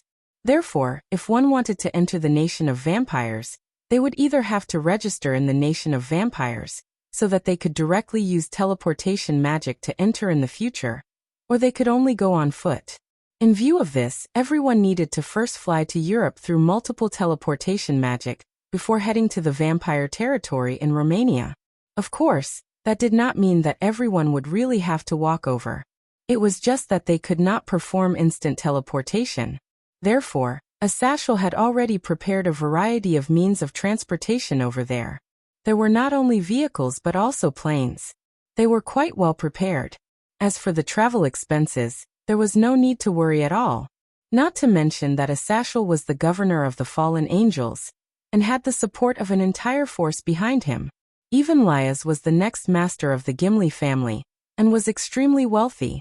There was no need to worry about such things at all. Therefore, everyone only prepared some luggage before dawn. After dawn, under the lead of Noah and Asashel, they entered the teleportation magic formation, and teleported to Europe in one go. Then they boarded a plane and headed to Romania. After arriving at their destination, everyone changed to vehicles and drove into the mountain road to head to the vampire territory. Due to the large number of people, there were a total of 10 Gimli family members. In addition to Noah and Asashel, there were a total of 12 people. One vehicle was naturally not enough. The preparation of the vehicles was not a problem. Even though they were in a hurry, Asashel still prepared 2 vehicles. Junai, Genova, Irina, Gasper, and Losvia shared a vehicle, and the driver was Yudu. Noah, Liaz, Aisha, Kitten, and Label shared a vehicle, and the driver was Asashel. Mountain roads were always difficult to advance. Along the way, everyone was in a bumpy ride. After a full hour of bumpy ride, they had only covered less than half of the journey. The surroundings were filled with thick fog. If it was an ordinary person, not to mention driving, even if they walked, they wouldn't dare to rush through such a dense fog, right? Otherwise, once they got lost in such a deep mountain, it would be almost fatal. Not to mention, if something went wrong and he fell off the cliff under the influence of the fog, he might even lose his life. However, Asashel continued to drive with ease, as though the fog had no effect on him at all. He continued to drive forward. Noah, who was sitting in the passenger seat, glanced at the rearview mirror. In the back seats, Lyeth, Aisha, Kitten, and Laybell were all fast asleep. Listening to the orderly breathing of the girls, Noah suddenly spoke. Have Vale and the others arrived? His words made Athashel's hands tremble, and he almost drove off the cliff. You. Asashel uttered in shock and helplessness. Have you already guessed it? I guessed it a long time ago. Noah pursed his lips. Since you said you wanted to find a few reliable guards, but didn't let them move with us, who else could it be other than the shameful Vale and his teammates? Vale's situation wasn't very good. Because he took Orpheus away without permission, Vale was regarded as a traitor by the Disaster Syndicate, and was currently wanted by the Disaster Syndicate. Vale and his group were former terrorists, and were also wanted by the major mythical organizations. Under such circumstances, Vale and his group were like rats crossing the street, and everyone wanted to beat them up. If they didn't live in hiding, how could they avoid the arrest of the two factions? However, Vale shouldn't think that there was anything wrong with this situation, right? After all, being wanted by all the mythical organizations and all the terrorists at the same time, and there was an endless stream of people chasing after them, it would definitely greatly satisfy that battle maniac. It was just that Vale himself was very satisfied, but whether Athashel would continue to look at it like this was another matter. After all, he was raised by you from a young age. He is equivalent to your son. Noah said with a smile. If possible, you must try your best to lead Wally back to the right path, and let him return to your side. However, it is also a fact that Wally used to be a terrorist. If you directly bring him back, you will definitely be troubled by the major forces. Since that is the case, it is not strange to find a way to let Wally redeem himself and make up for his mistakes, right? If he wanted to redeem himself and make up for his mistakes, wasn't this trip to the vampire camp a good opportunity? If the members of the disaster group could be found in this operation, it would promote the successful conclusion of the peace agreement between the vampires. At that time, even if Athathiel brought Varley back to the fallen angel camp, no one would gossip about it anymore. I really can't hide anything from you. You are indeed the God-slayer who single-handedly promoted all the mythical organizations to conclude the peace treaty. I can't help but admire you. Athashel smiled bitterly. Well, after all, Vale's team is full of some amazing guys. The first son Wukong, the descendants of the King of Knights of Great Britain and the Cat Elf, the demon wolf who can even kill gods, and the strongest white dragon emperor in history. It is not a bad thing for us to win over this force, right? That's not something I should care about. Noah shrugged. I am just a witness to the peace treaty between the various forces. You can think about things outside the peace treaty. It has nothing to do with me. You are quite clear about it. Athashel snorted.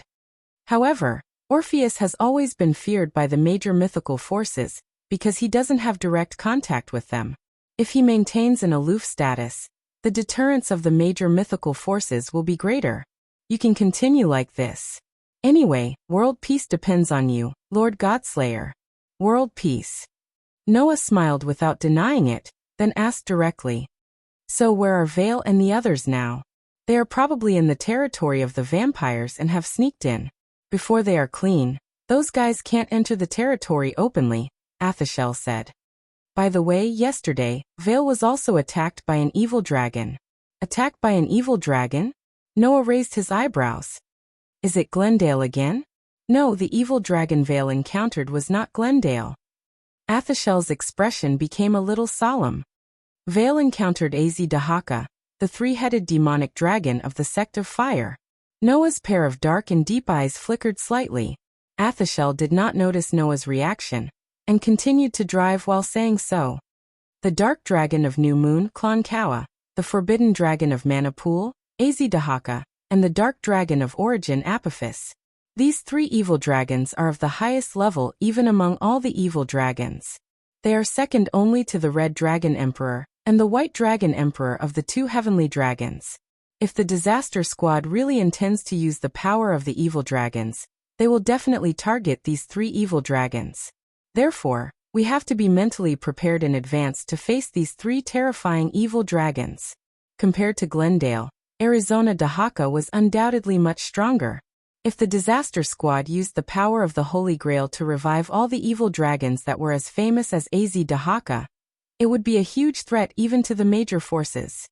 Because this time we have you, an out-of-the-norm God Slayer, with us, we can come with such a large number of troops. Athashel sighed.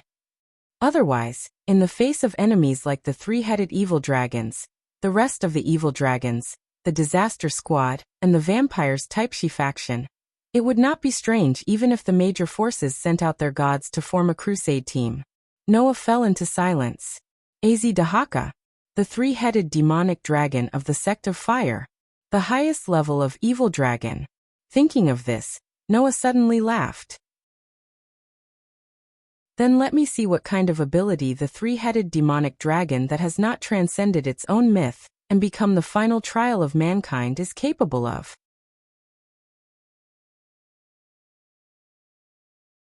Chapter 1913. Wow! At the top of a cliff, the young girls of the gypsies looked at the scene in front of them and couldn't help but exclaim in surprise. That was a rare sight of snow in normal times. Romania was a country with almost the same solar cycle as Japan. If Japan was welcoming winter, it was almost winter here too. However, the temperature here was lower and colder than Japan, and some places snowed all winter. This was one of those places. Therefore, the scene in front of them was completely covered by white snow, and the temperature was quite low. Even demons would feel cold. Therefore, the gypsies had already changed into winter clothes, and only Noah and Athaziel were still wearing their own clothes. Looking ahead, everyone could clearly see a city in front of them. It was a city surrounded by a hazy fog. That was naturally the city of vampires. In the city of vampires, the modern buildings were like a circle surrounding a magnificent castle. That castle was the royal city of the Capes faction. The buildings around the royal city had a contemporary style, as well as ancient medieval mansions. Combined together and covered with thick snow, it looked quite incredible.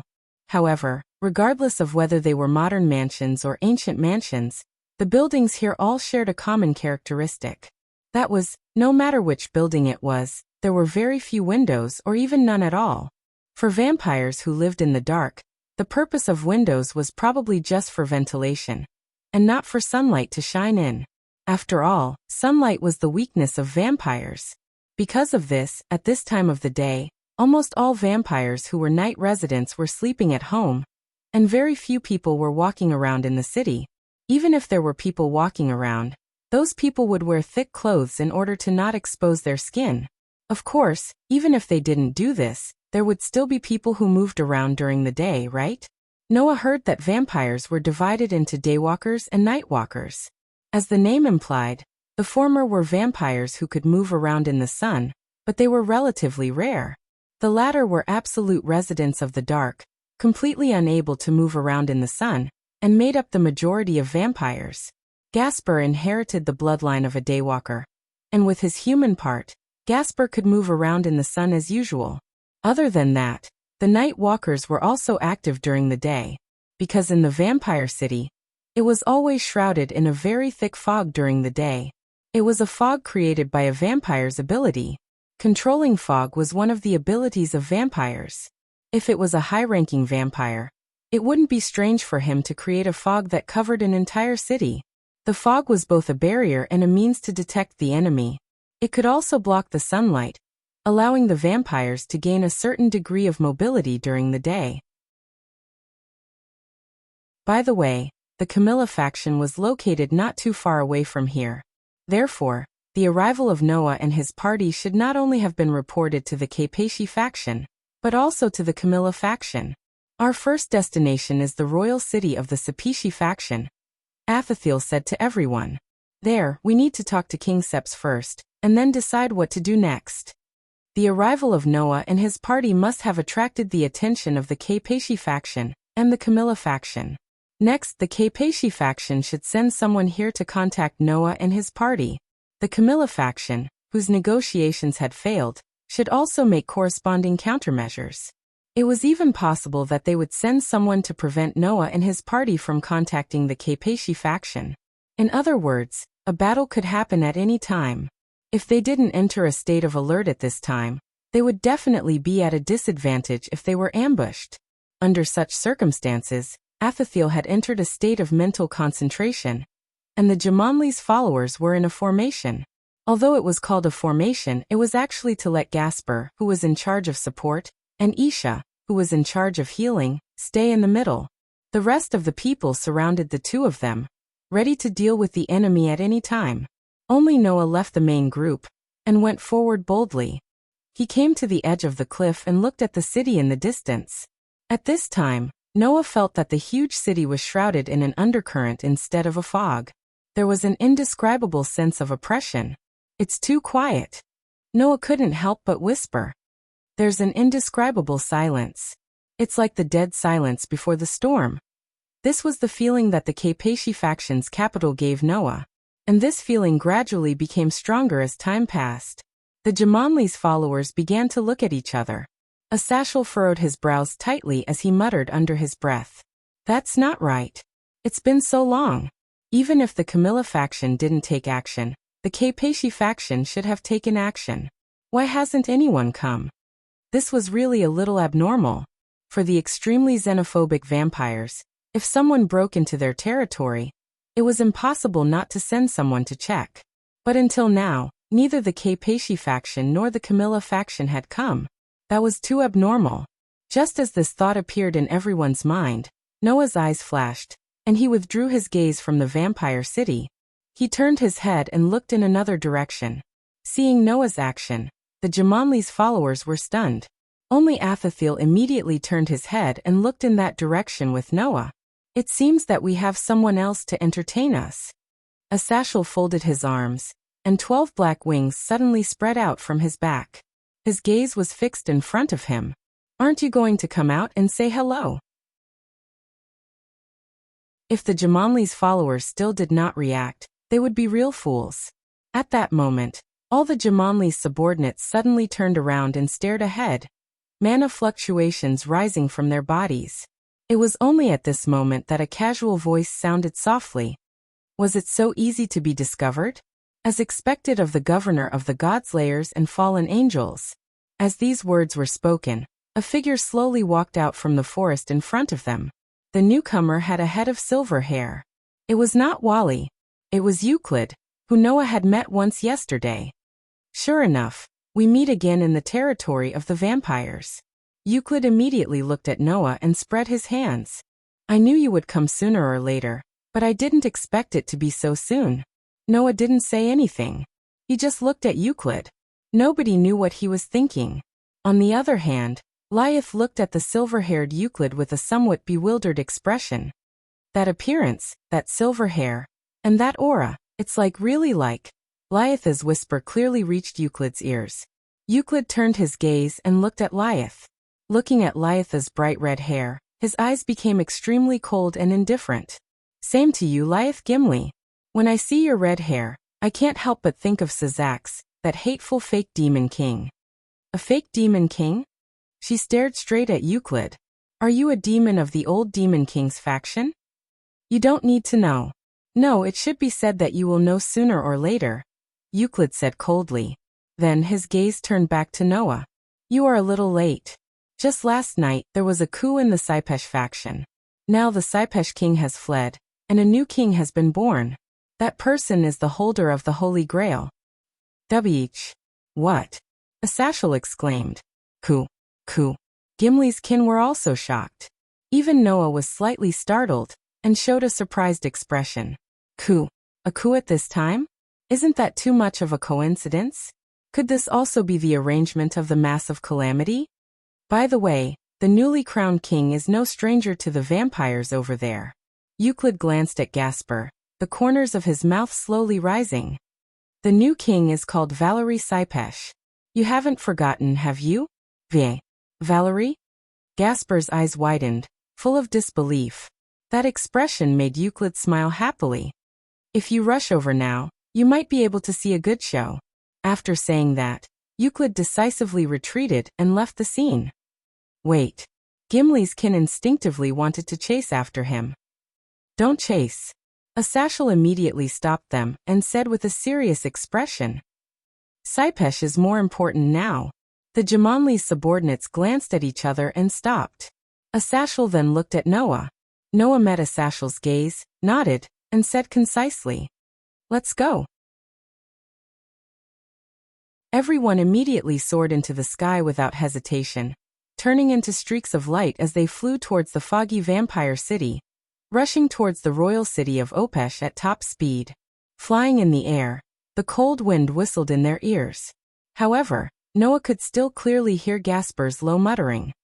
"Valerie, how could?" It seemed that things were far more troublesome than he had imagined.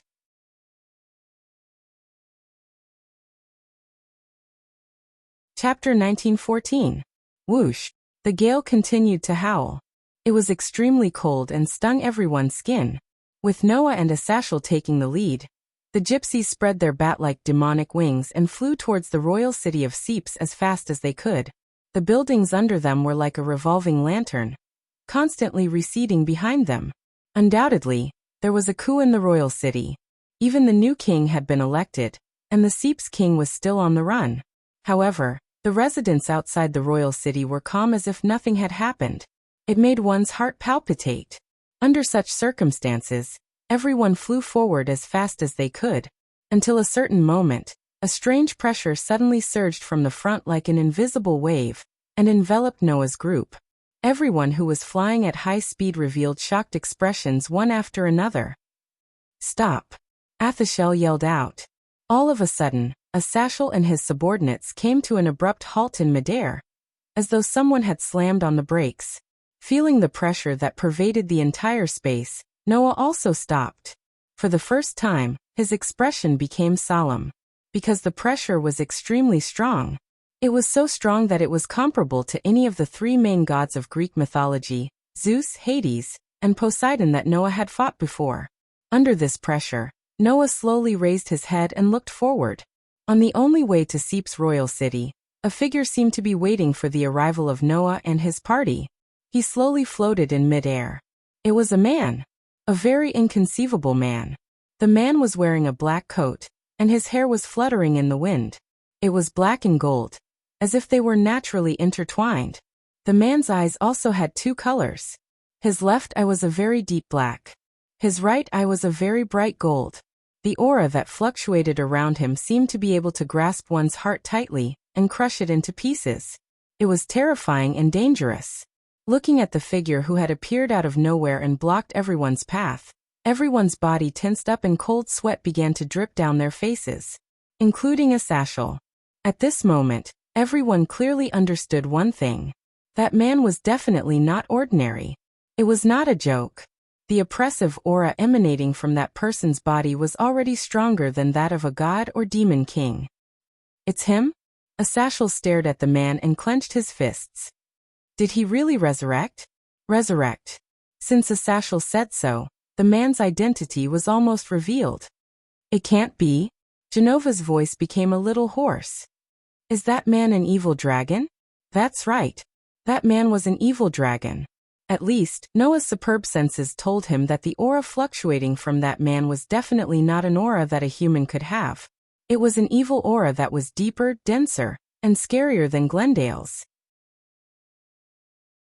Although it was not like Glendale's aura that gave off a clear sense of evil, the man's aura made one's head tremble and constantly sent a message to his master. Danger. That man was extremely dangerous. At this moment, Draeger's voice also rang in Noah's mind. "Although he looks like a human, but with this aura, I don't even need to think to know who he is. Partner, you've encountered a powerful dragon." "That guy, is he really an evil dragon?" "It's not just an evil dragon. It's the infamous evil dragon," Dalag said.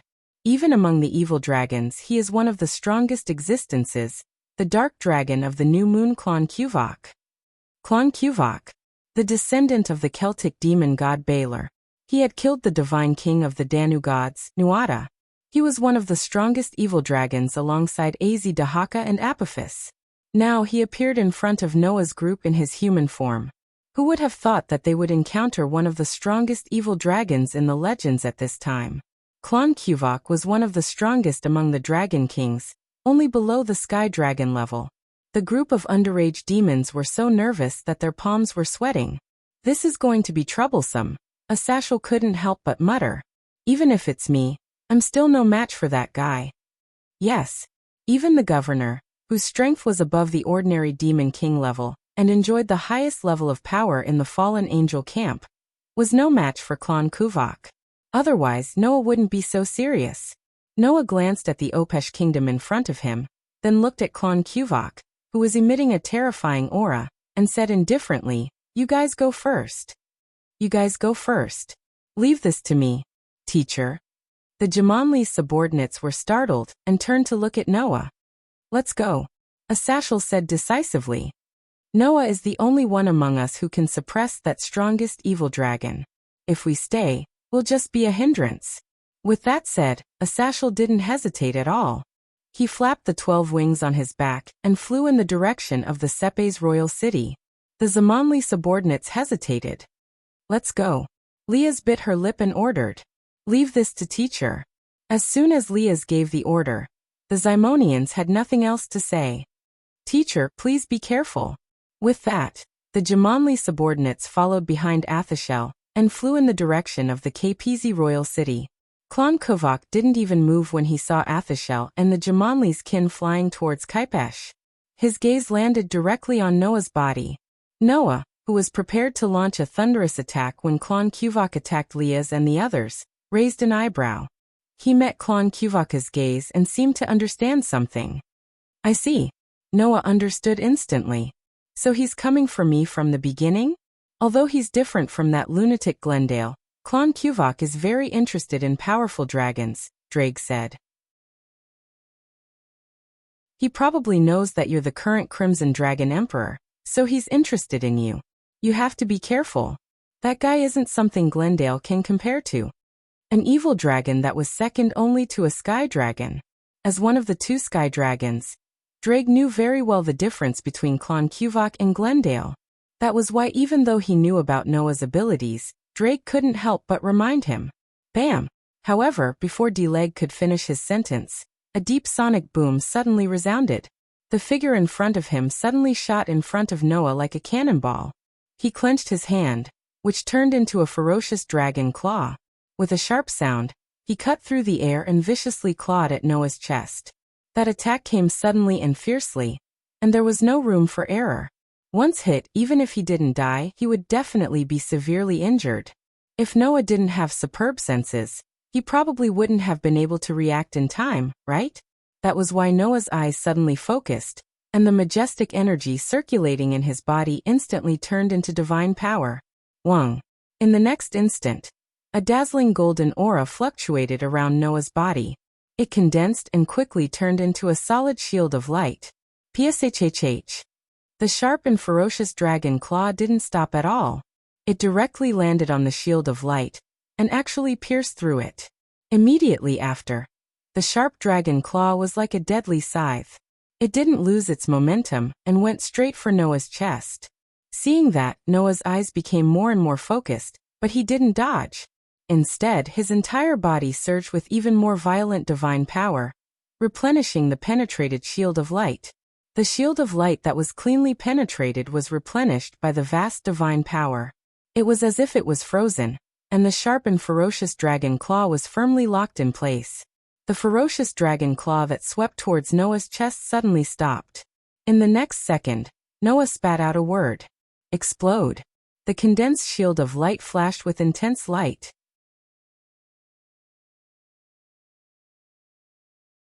Chapter 1915. Kaboom!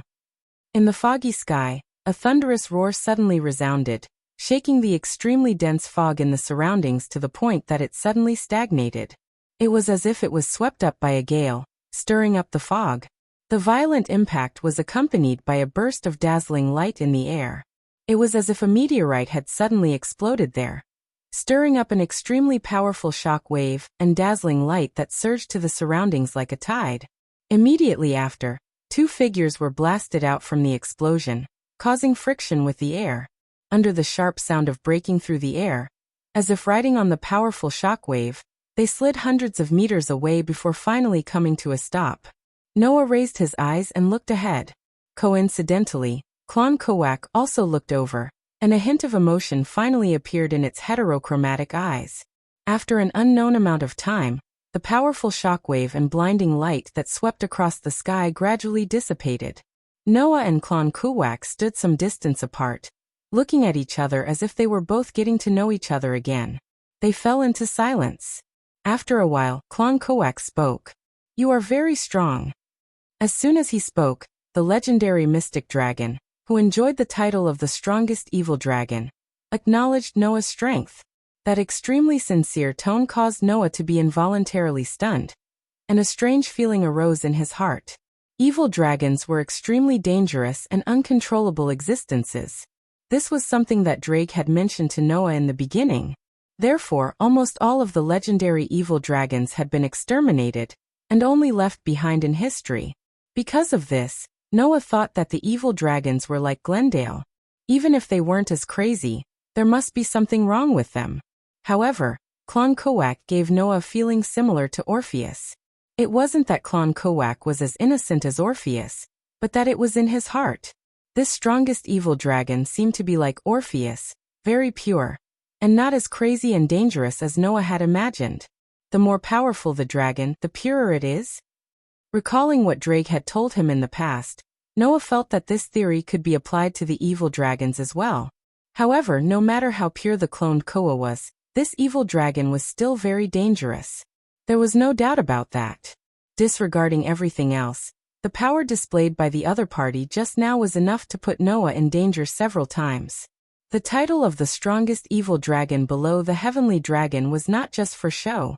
Noah suppressed the strange feeling in his heart, and met Klon Kuwak's gaze. "You are also stronger than I thought. Other than Orpheus, you are the strongest dragon I have ever seen in this world.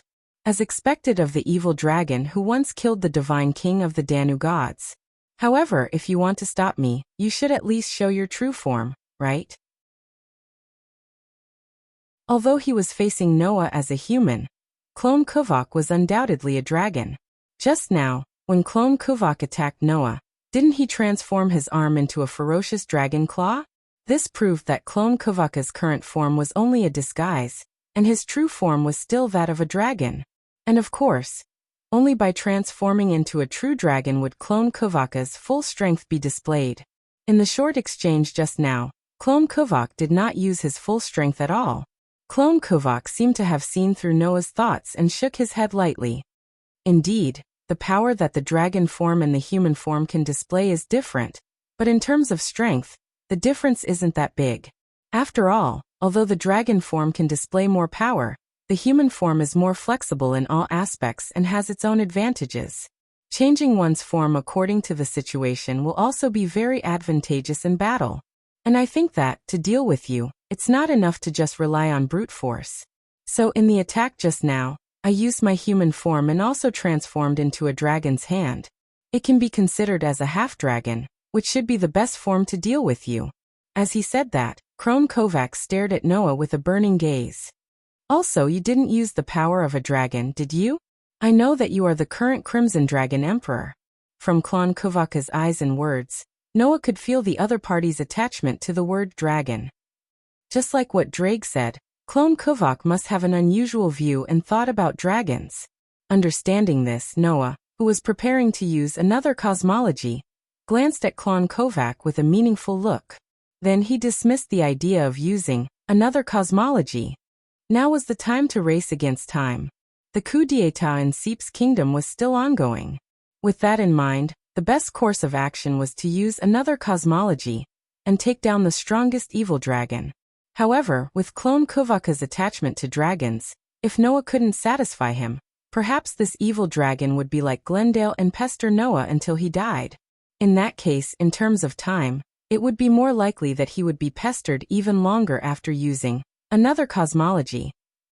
If that's the case, I might as well satisfy you a little. As soon as Noah finished speaking, a crimson-red gauntlet flashed and appeared on his right hand. Klon Kuwak's gaze immediately landed on the gauntlet. His black and gold eyes seemed to be able to see the soul residing in the divine artifact. He spoke softly. "Long time no see, Drake." Klon Kuwak's words made the jade on the back of the gauntlet flash. "Indeed, it has been a long time." Drake's voice came from the jade. The last time we met was when I wasn't sealed and you weren't destroyed, right? The last time we met, you weren't like this. Clone Kuvok tilted his head and said. However, you're wrong about one thing. I haven't been destroyed. What? Noah was stunned. Haven't been destroyed?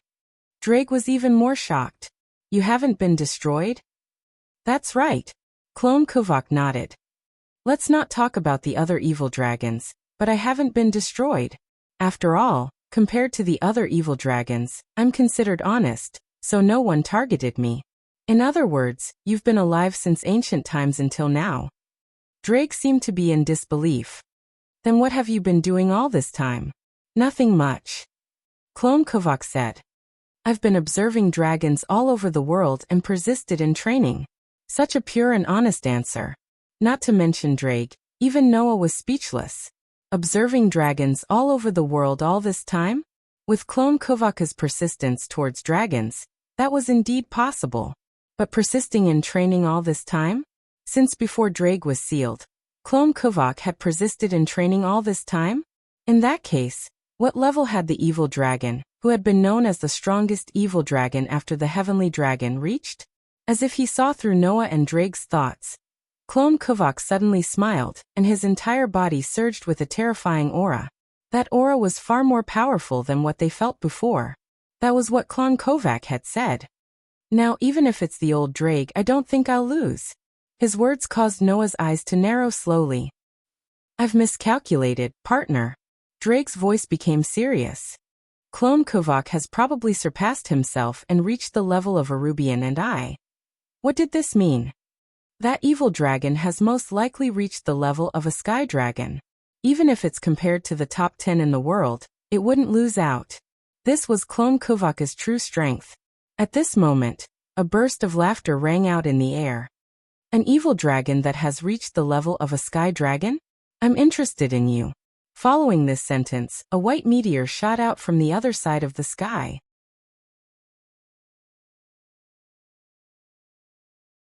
Chapter 1916. Silver Juggernaut Overdrive. Fall the absolute law to the White Dragon Emperor of Darkness. Noah, on the other hand, was completely stunned. That juggernaut form can only be used for a few minutes. If the power is overused, it may even be counted in seconds. Therefore, Wally Lucifer will probably end the battle quickly. Noah directly went into the hole. Just as Drake had said, Varley's figure suddenly transformed into a white meteor, drawing several beautiful trajectories as he violently shot towards Clone Kuvok's direction. In the flash of silver, the pure white color of Wally's armor was mixed with silver, gradually turning into a silver full-body armor. Its shape also changed slightly, becoming like an organic composition. The two heavenly dragons that have been fighting and killing since ancient times are actually standing together like this. It's really a rare scene. The most basic point was that the Tyrannosaurus was a power born from a curse. When it was activated, it would be accompanied by astonishing resentment and hatred. It was extremely ominous. Is that so? Clone Kuvok stopped smiling and nodded very seriously. That's right. A battle without any glory is meaningless. Even if you are a dragon that is called the embodiment of power, you should follow your own glory and fight. Thank you for letting me see your way of the dragon, White Dragon Emperor. It was a power that was very similar to the Tyrannosaurus, but it was poles apart. The two were actually evenly matched. It looked like a real white dragon. A coup was taking place in the royal city, but the ordinary residents outside were not aware of it at all. With such a whisper, an unprecedented and astonishing power soared from Wally's body, turning into spiritual energy that was visible to the naked eye, surging in all directions. However, Wally Lucifer has adjusted the Tyrannosaurus and redeveloped it. He only drew out the power of the Tyrannosaurus and completely swallowed the curse with his own fighting spirit, causing the Tyrannosaurus to evolve into a new form. It avoids danger and can still grow. It was difficult for a heavenly dragon's power to defeat a real heavenly dragon for only a few minutes. Varley's whole body swelled with a terrifying aura, like a hurricane, sweeping in all directions. With that, Noah no longer paid any attention to the two meteors colliding repeatedly in the sky. They flew in the direction of the royal city of Opesh. It was just that Noah's swaggering intrusion attracted a huge commotion. Clone Kowak, one of the strongest evil dragons in the legends. He has been training since ancient times, and has already reached the level of a heavenly dragon. Varley stared at Clone Kowak, his voice filled with battle intent. The deafening sound of the collision resounded. "I just think that a battle without glory is meaningless," Wally said bluntly. Simply put, Tyrannosaurus Rex had no side effects at all. Tyrannosaurus Rex without any side effects. "I shall become the Immaculate Dragon Emperor," sensing the terrifying aura emanating from Wally's body. Clone Kowak's expression became more and more solemn, but at the same time, his fighting spirit also burned like flames. However, at this moment, the Tyrannosaurus Rex that Wally activated did not have any negative emotions or ominous aura. Under such circumstances, Wally bathed in an astonishing amount of spirit energy, like an erupting volcano. The wings of light on his back spread out, and one of his hands was raised high. The pure white armor was wrapped in a holy light, and the precious gems on every part of it immediately blossomed with dazzling light. "I shall awaken as an opponent, it's really the most suitable." However, at this moment, a big hole had been broken in the barrier. It should be the work of Asashel and Jamonli's subordinates. Moreover, it was Wally who had entered the forbidden state. Because the opponent also chose to fight with pure strength, that's why they are evenly matched, right? But it was precisely because of this that Noah was so surprised. Noah, who had seen Wally's Tyrannosaurus Rex, was certain that the power Wally was using now was very similar to Tyrannosaurus Rex, but it was fundamentally different from Tyrannosaurus Rex. The power that the previous Crimson Dragon Emperor and White Dragon Emperor were unable to achieve was now finally achieved by Wally. "If we must fight, I hope to challenge him as Wally Lucifer, and not follow the fate of the Crimson Dragon Emperor and White Dragon Emperor and fight without any purpose." The white meteor and the black meteor soared into the sky like two thunderbolts chasing after each other. All the way up, they collided again and again, stirring up sounds of collision that shook the heavens and the earth. It set off waves of shockwaves that stirred up the space, causing this part of the world to suddenly become a battlefield that no one could enter. In terms of strength alone, Tyrannosaurus Rex is definitely at the heavenly dragon level. Since that Tyrannosaurus Rex has inherited all of Tyrannosaurus Rex's strength, it's naturally the same. However, if it's just strength that's at the heavenly dragon level, it can't compare to the strongest evil dragon that has truly reached the heavenly dragon level, Drake said. What did this mean? Even so, in the end, Wally should be undefeatable, right? The energy fluctuations on Wally's body continued to rise, causing space to distort slightly. The surrounding fog also became chaotic and trembled. "If that's the case, then thank me with a battle." Wally took a step forward and said in a low voice, "I won't accompany you, Clone Kvotch. Let's fight again next time if we have the chance. I will lead thee to the pinnacle of silver fantasy and demonic path." This generation's Crimson Dragon Emperor and White Dragon Emperor are both terrifying existences that the previous generations cannot compare to. Although Tyrannosaurus Rex is very outstanding in terms of strength, it is accompanied by life-threatening danger and the possibility of going berserk. That is a cursed power. Drake's voice sounded in Noah's mind. Clone Kvotch resolutely used his full strength against Wally, who was using Tyrannosaurus Rex. A shockwave suddenly spread out like a huge explosion, setting off a frenzied airflow that mixed with the dense fog in the surroundings and rushed in all directions. In the next second, Clone Kvotch turned into a black meteor and shot forward, meeting the white meteor head-on. White Dragon Emperor. Clone Kvotch looked at Wally, then looked at Noah, who was standing side by side with Wally, and couldn't help but smile. It was a person covered in pure white armor with a pair of faint blue light wings on his back. A burst of silver light blossomed from Wally's body, instantly illuminating the entire world and dispelling the surrounding fog. Surprisingly, it was Wally. In the past, Noah and Wally had fought before.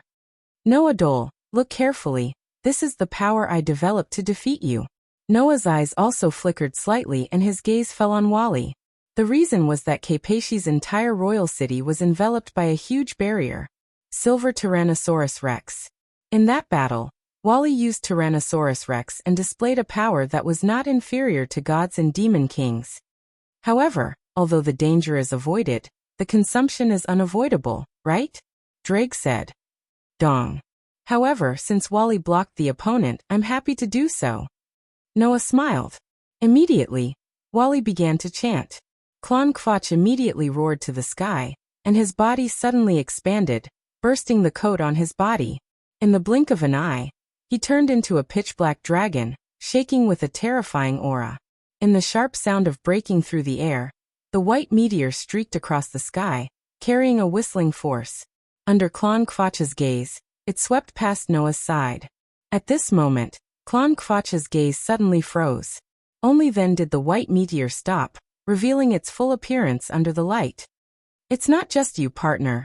White Dragon Emperor is also exploring a new way to use Tyrannosaurus Rex and has succeeded, Drake said solemnly and helplessly. Roar, roar, roar, roar. Whoosh. After all, although Tyrannosaurus Rex did not have the side effects of Tyrannosaurus Rex, the consumption was unavoidable and could only be maintained for a few minutes at most. Through the dream of dawn with infinite destruction, go to Tyrannosaurus.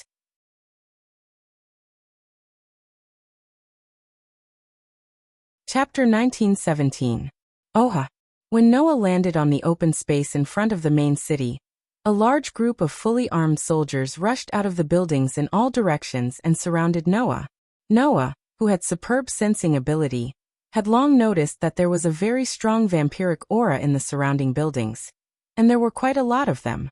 However, he did not know whether they were the government or anti-government soldiers of the Sapishi faction, so he did not make a move. However, the vampires that swarmed out of the buildings in all directions did not seem to have such concerns. The leader of the vampires ordered, "Are they the fallen angel and demon companions who just came to help King Sapish? Kill him for me." Now Noah didn't even need to ask to know which side the other party was from. There was no doubt that these vampires were all anti-government soldiers who had uncovered the coup d'état. Oha! Amidst the surging shouts, the vampire soldiers surrounding Noah all raised the weapons in their hands and charged at Noah. A sharp light flashed in Noah's eyes. Just like that, the densely packed vampire soldiers instantly drowned Noah like a human tide. Bang! In the next instant, a surge of divine power exploded from the center of the tide of vampire soldiers, turning into a substantial impact that swept out like a violent storm. Aha! The blood-curdling screams of the vampires resounded. Each and every one of them was sent flying like a piece of trash, crashing into the surrounding buildings and cracking the walls. What? The vampire who had just given the order was shocked.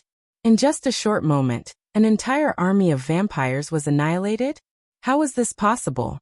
At this moment, a figure dashed in front of the vampire, stretched out his hand, grabbed the vampire's collar, and lifted him up. You did mention the fallen angel and the devil just now, right? Noah looked at the vampire, and his dark eyes flashed with a cold light. Where are they? That vampire seemed to be truly frightened. With trembling lips and trembling hands, he pointed in the direction of the main city. There a hole was blasted open in the wall. Noah immediately threw the vampire on the ground, then sped up his pace, entered the hole, and entered the castle. Asashel and the Jumanli's subordinates seemed to be racing against time. They ignored the vampire army guarding outside, and directly entered the castle to cause a ruckus. At the very least, after entering the castle, Noah could see traces of the walls, floor, and ceiling being blasted apart. There were also vampire soldiers lying all over the ground. It was apparent that a huge battle had taken place. Whether these traces of battle were left behind by Asashel and the Gymonians, or by Seeps's government faction against the anti-government faction, was unknown. Thus, if they followed the traces left behind by the battle, it was very likely that they wouldn't run into Asashel and Zamanli's men in the end. Fortunately, there were still some remnants of the light and mana used in the battle between Asashel and the Jumanli followers in the air. Noah used his extraordinary sensing ability to follow the remnants of the light and mana, and rushed in a direction. However, at a certain moment, in the range of Noah's sensing ability, An extremely familiar aura suddenly appeared. Noah's footsteps slowed, and he stopped where he was. He closed his eyes and fully activated his sensing ability, feeling that aura over and over again. After a while, Noah seemed to have confirmed something and opened his eyes. Then Noah's expression became hesitant. To be honest, Noah really wanted to go to the location of that aura. Because since that aura had appeared, Noah definitely couldn't sit back and do nothing. However, Asashel and the Jumanli followers were also fighting in this castle, and it was very likely that they had already encountered the other evil dragons. Against the legendary evil dragons, Asashel would be fine, but the Jumanli followers would be in danger. However, there shouldn't be any problems, right? After all, Noah could sense that there was still some power in the remnants of the light and mana in the air. That was the power of Black Cat, Luffy, Arthur, Monkey, and Fenrir. At the same time as Wally's teammates, those with extraordinary backgrounds, also began to move. They were probably with Asashel and the Jumanli followers. With those people, at least the safety of the Jumanli followers would be guaranteed. Thinking of this, Noah turned his gaze to the location of that familiar aura. Since the clone Koa had appeared and blocked Noah's path, it proved that the group of disasters who had obtained the power of the evil dragon wanted the anti-government faction to succeed in their coup d'état and drive out the government's vampires. In other words, the group of disasters was most likely working together with the anti-government faction that started the coup. The previous rulers of the Zepesh faction should not have known about this.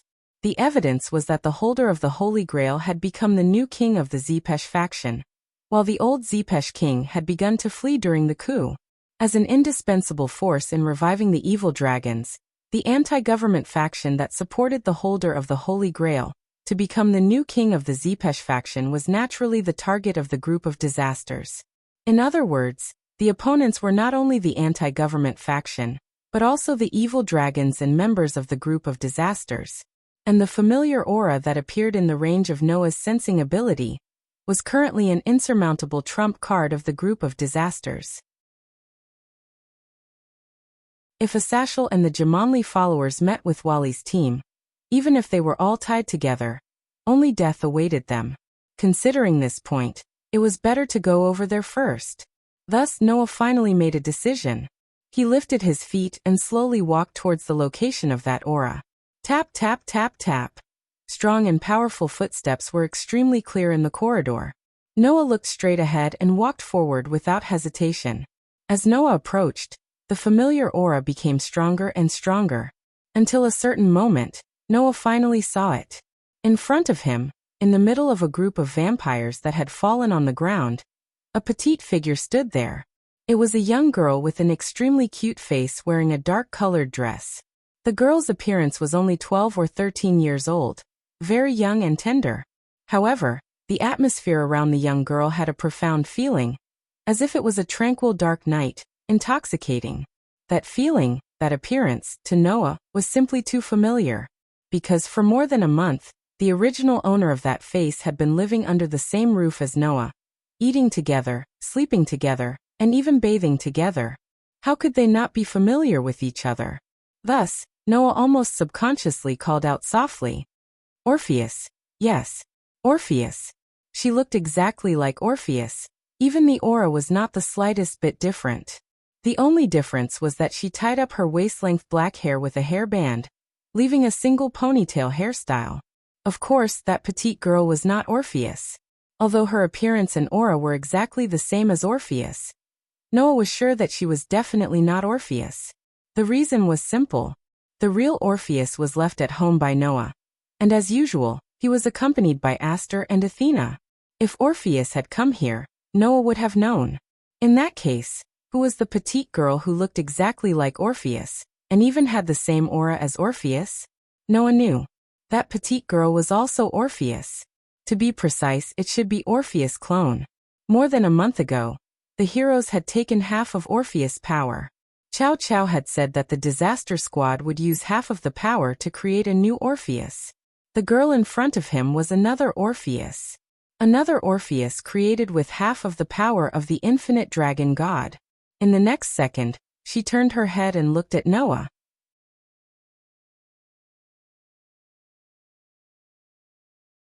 Chapter 1918.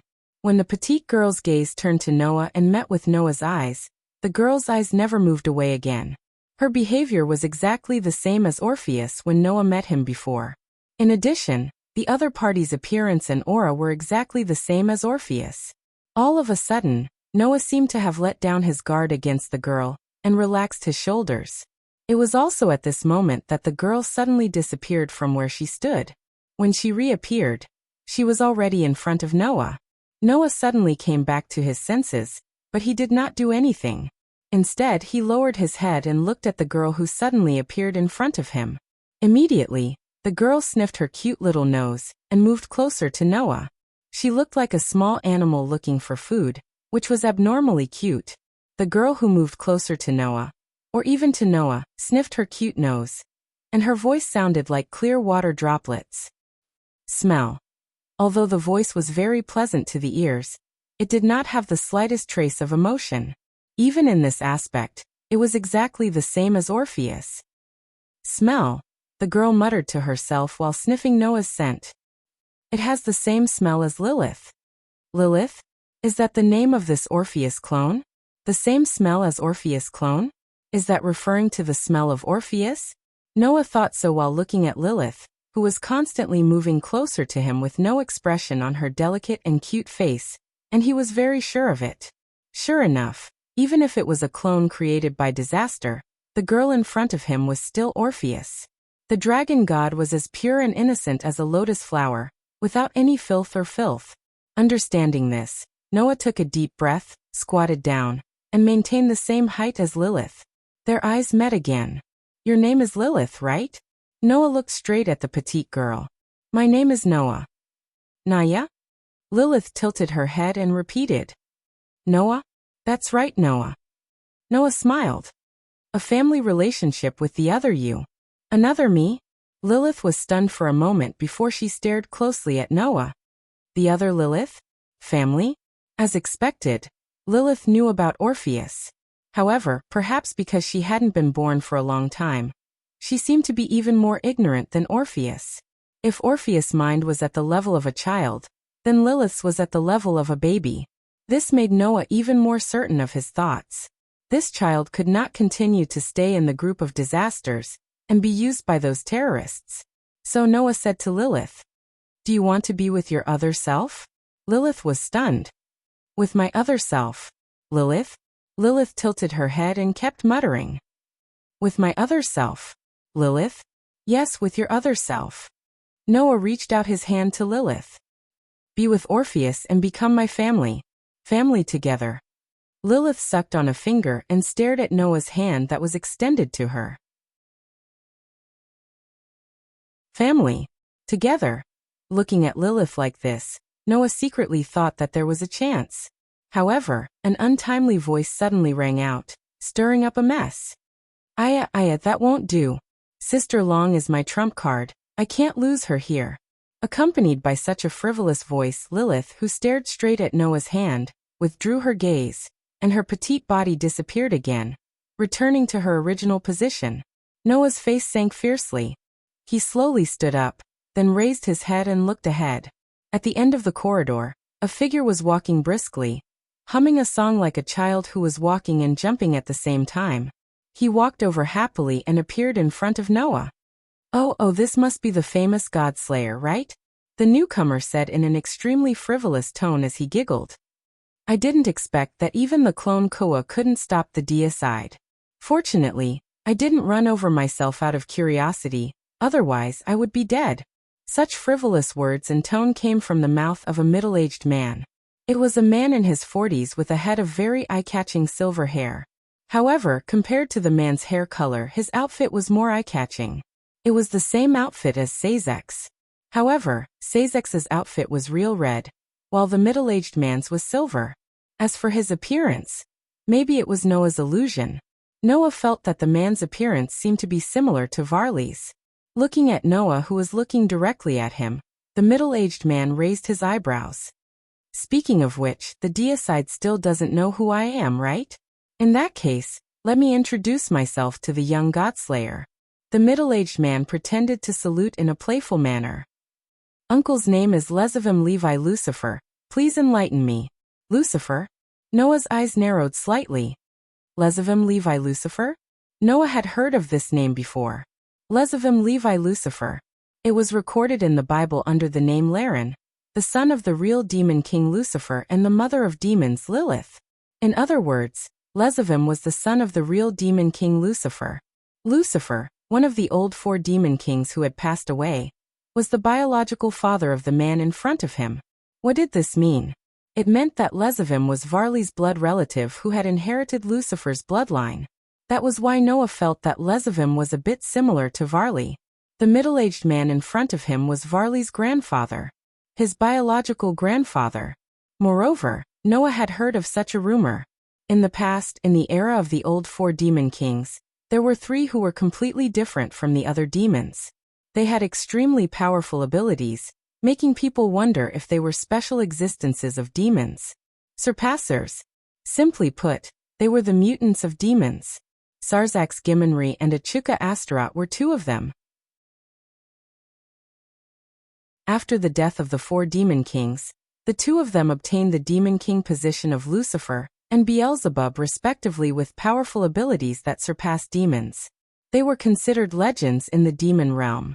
The remaining surpasser was the son of the demon king who had inherited Lucifer's bloodline, Lezavim Levi Lucifer.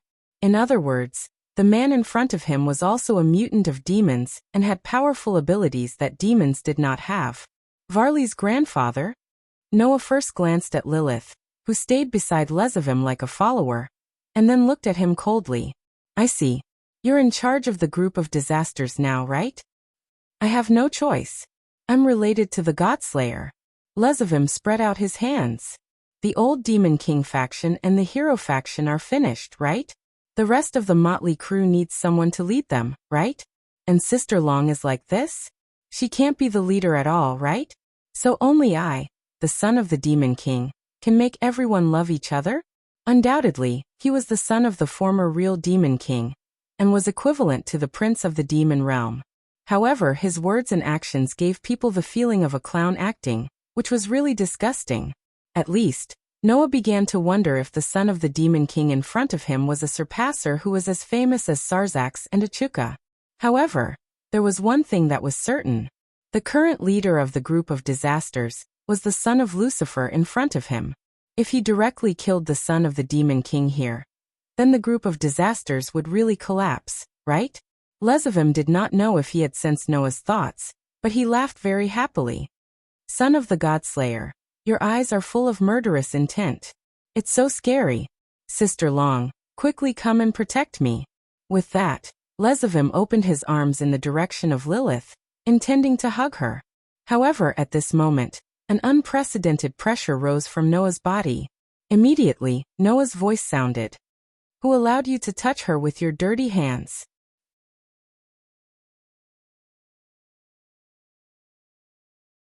Chapter 1919. The sudden pressure caused the frivolous smile on Lezavim's face to freeze. His movements stiffened, and he couldn't move at all. Lilith, on the other hand, shifted her gaze back to Noah and stared at him. Her eyes, which were as deep as the night, rippled with some ripples. Lezavim could only stop what he was doing and look at Noah.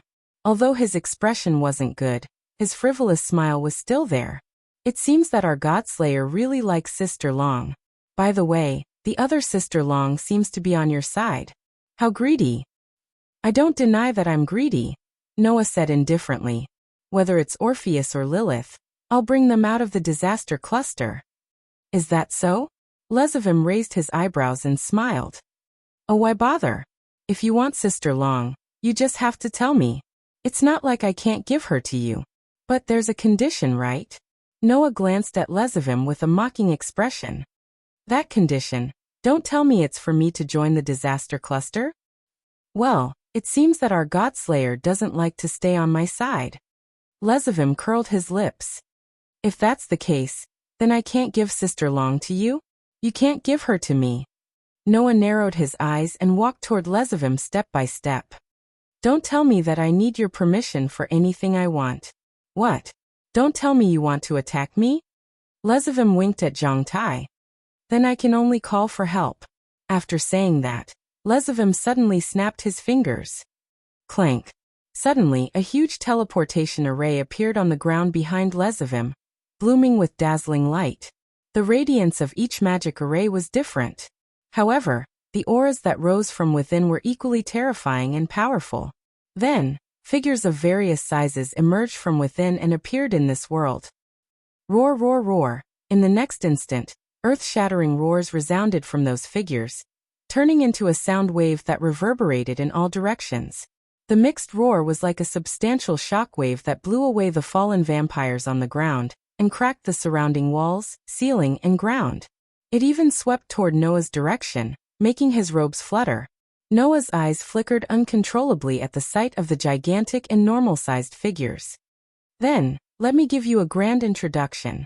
Lezivim opened his arms and spoke loudly like a manipulator of many giant beasts.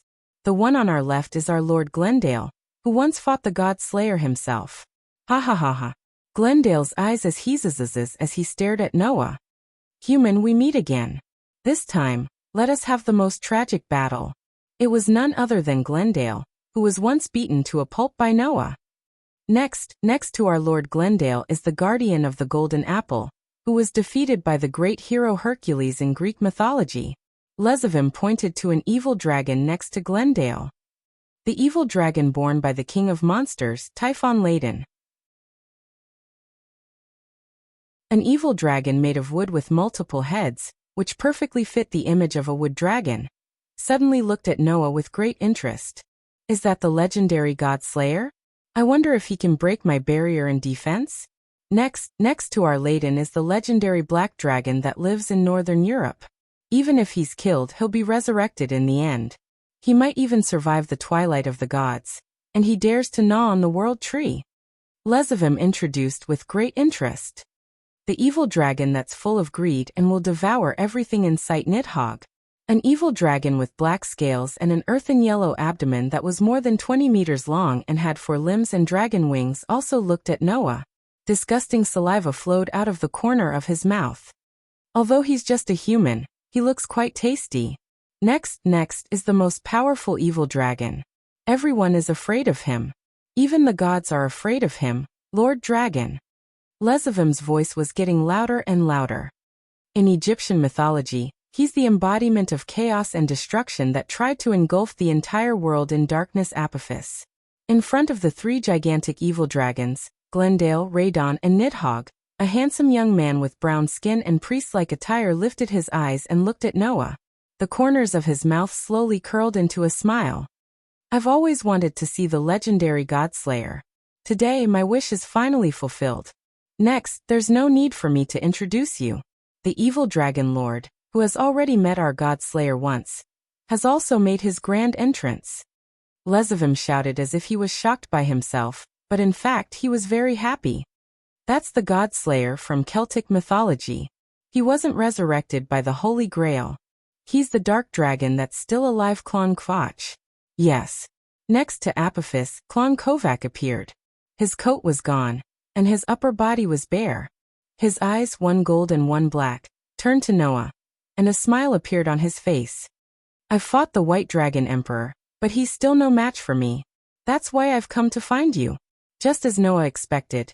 Even if Varley developed the Tyrannosaurus without any side effects, he still couldn't defeat Clon Kvotch, who had reached the level of a sky dragon. Under such circumstances, the smile on Lezivim's face grew wider and wider. Behind him, an evil dragon that was smaller than Glendale, Radon, and Nidhogg, but it had 3 heads. Its skin was pitch black, its eyes were crimson red, and it had a pair of dragon wings on its back. It was an evil dragon that was smaller than Glendale, Radon, and Nidhogg. This evil dragon lord is very obvious, so obvious that I don't need to introduce him. The Deicide should know him, right? Lezivim grinned. He's as famous as our Clon Kvotch and Apophis. Together, they're known as the strongest evil dragon. He's the infamous evil dragon in the sect of Fire Azidahaka. Under Lezivim's call, the 3-headed demonic dragon laughed ferociously. Ha! So this is the God Slayer? It doesn't feel any different from other humans. No different. No different. Azidahaka's 3 heads seemed to have their own thoughts. They spoke separately, giving off a rather strange feeling. In addition, its skin was an ominous pitch-black color, not the pure white color that Noah had imagined. The 3-headed demonic dragon in front of him was completely different from the 3-headed demonic dragon that Noah had encountered in the box. How is it? How is it?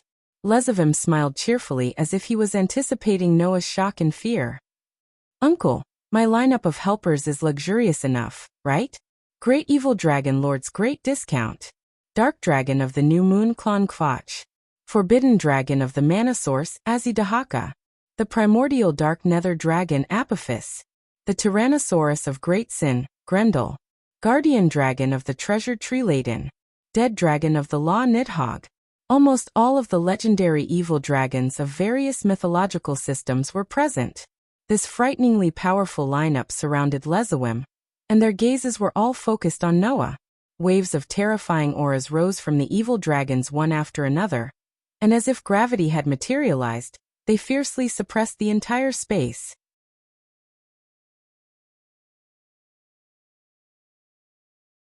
Chapter 1920. Roar, roar, roar, roar, roar. Earth-shattering roars came from the mouths of the evil dragons. When they mixed together, it vaguely felt like the roars of 10,000 beasts, which was very shocking. Looking at the happy Lezavim, the expressionless Lilith, and the roaring evil dragons, Noah had to admit that this lineup was really quite amazing. Lezavim was the son of the Demon King who shared the title of Surpasser with Syzax and Achuka. Lilith was half of Orpheus and had half of Orpheus' power. Although the dragon god's infinite had become limited because of the division of power, resulting in a drop in strength that was far more than half. Even so, Orpheus still exceeded 4 digits and was between 3 and 4 digits. He was much more powerful than the other top 10 existences in the world. Presumably Lilith was the same, right? As for those evil dragons, they were existences that turned the world upside down in their respective myths and legends. Glendale, Radon, and Nidhogg were definitely Dragon King level evil dragons, which were stronger than the average Demon King level evil dragons. Even Azazel was not confident of winning against them. Azazel, Dahaka, and Apophis were even more so. They were as famous as Clone Kuva, and were known as the strongest evil dragons. They were only below the heavenly dragon level, and were comparable to gods.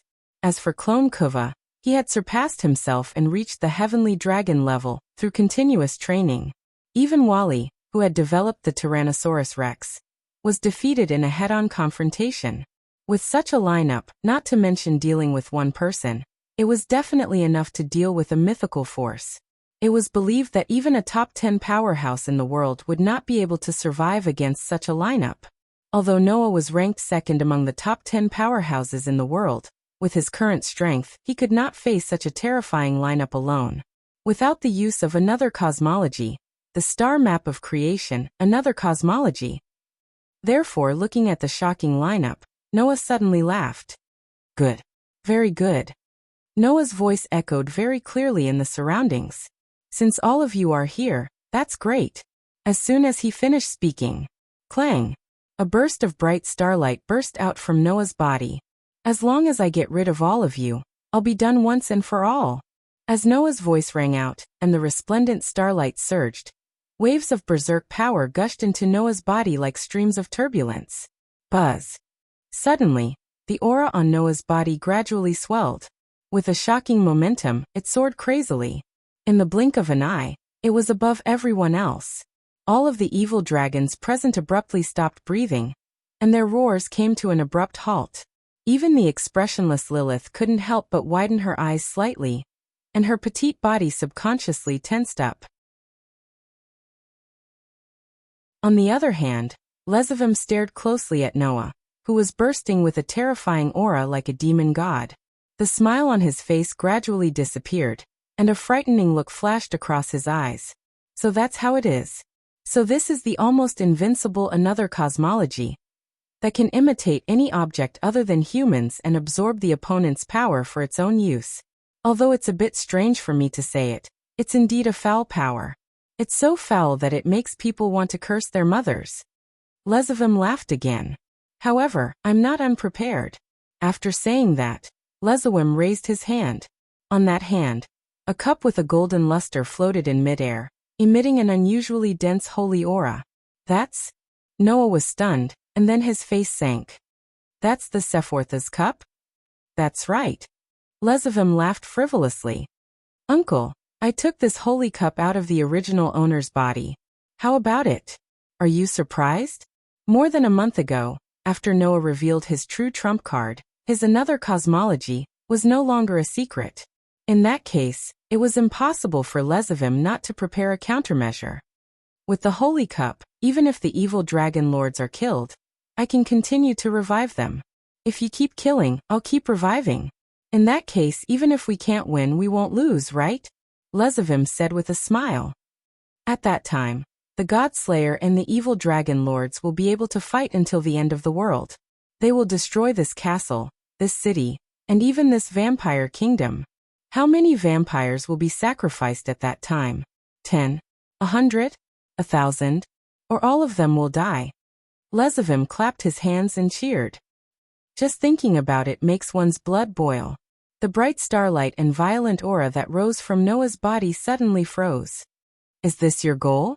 Noah looked at Lezavim, his eyes flashing with coldness and anger. Using the entire vampire world as a hostage? I can't help it. The God-Slayer is so scary that even the various mythological forces are afraid of you. Since I want to go against you, I have to use a little trick. Lezavim grinned. But I have the demeanor of a bad guy, right? That's not bad, right? Who asked me to be a bad demon? La la la la. At this moment, Noah really felt that his limits were being challenged. Originally, he thought that with his current state of mind, no matter how others provoked him, he wouldn't be easily angered and fall into the trap of others. But Lezavim was like the crystallization of malice. It was as if he existed specifically to challenge other people's bottom line. It really made people angry. This guy was a bastard. Noah clearly understood this point. At this moment, Lezavim suddenly changed the topic. How about this, God-Slayer? You don't use that another cosmology, and I won't use the Sephora's cup. Let's have a good fight. How about that? Hearing this, Noah was stunned. Then he understood something and laughed sarcastically. No wonder you use so much nonsense to pave the way. So that's the reason. Noah raised his head and cast his gaze on the evil dragons that were looking at him with violent and aggressive eyes. He sneered as if he was talking to himself. No matter how well prepared you are, these legendary-level evil dragons are known for being dangerous and uncontrollable. They all want to have a good fight with me, so it's possible that they aren't under your control. That's why you're using such a clumsy method to limit my power and satisfy them, right? The smile on Lezavim's face froze again. Obviously, Noah's guess was right. To Lezavim, Noah's another cosmology was a huge threat. However, to these evil dragons, it would only arouse their fighting spirit. However, against Noah, who used the another cosmology, these evil dragons would lose no matter how strong they were. Therefore, to prevent the evil dragons from losing control and challenging Noah, which would lead to another great defeat for the disaster squad, Lezavim could only use this method to limit Noah's power. This way, both sides would not have to use their trump cards, and it would satisfy the evil dragon's fighting spirit. Why not? As for losing? As long as Noah did not use the another cosmology, with such a lineup, how could the disaster squad lose? That was indeed the case. However, Lezavim had miscalculated something. Alright. I agree to your conditions. Noah's gaze swept across the evil dragons, and the corners of his mouth slowly rose. But who is my opponent? Don't tell me you're all planning to come at me together? Lord Evil Dragons? With that one sentence, the atmosphere of the scene changed completely.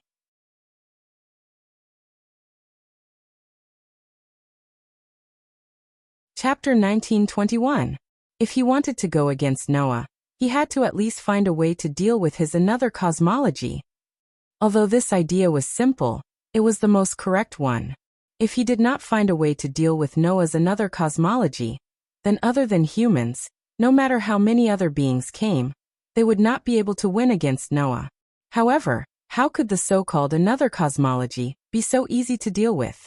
It was a power that was above the 3 digits of the box court, and was equal to the 2 digits. If this kind of power was so easy to deal with, then Az who had transformed into a human in the final trial, would not have been a threat to the entire box court.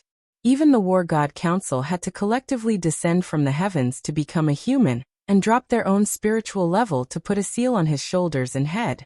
Since strength alone could not deal with it, then Lezavim could only think of a way to deal with Noah.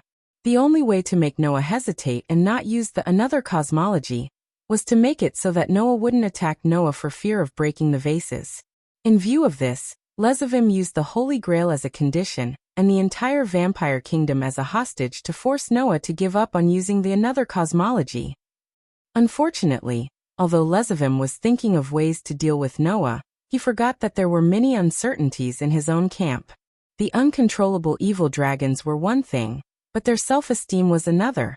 Lezavim had obviously forgotten. For these extremely dangerous and extremely battle-thirsty evil dragons, was it possible for them to join forces to deal with a human?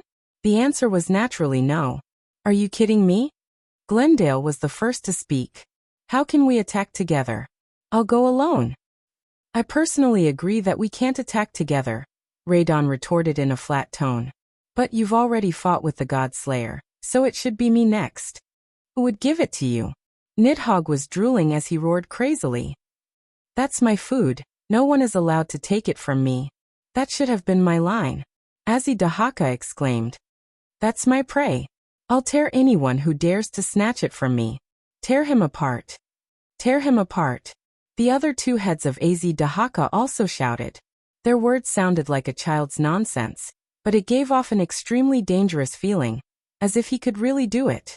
Under such circumstances, Crone Kovac frowned and said, I also want to fight the current Red Dragon Emperor. But just like Glendale, you fought him before, right? Apahis smiled. Since that's the case, I can't give it to you.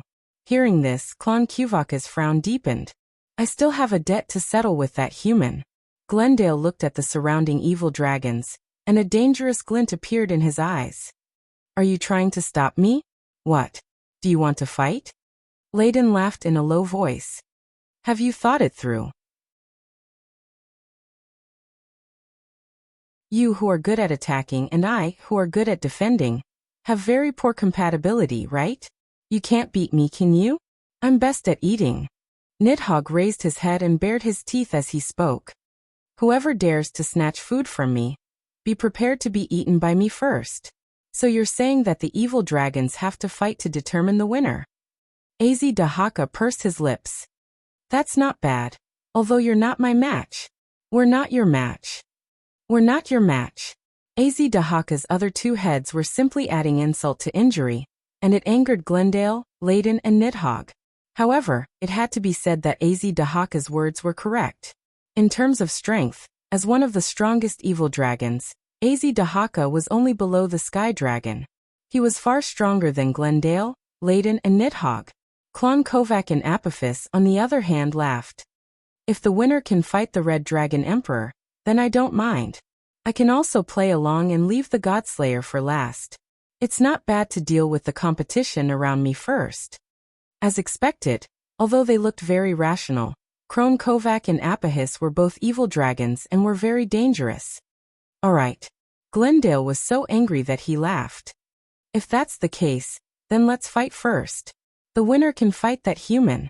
Glendale's disregard for the difference in strength caused the atmosphere among the evil dragons to turn frightening. Wait. What's the situation now? Lezavim reacted and hurriedly spoke. I say, evil dragon lords, why do you have to fight amongst yourselves now of all times? What's wrong? Prince. Layden glanced at Lezavim. Do you want to interfere? I advise you not to interfere.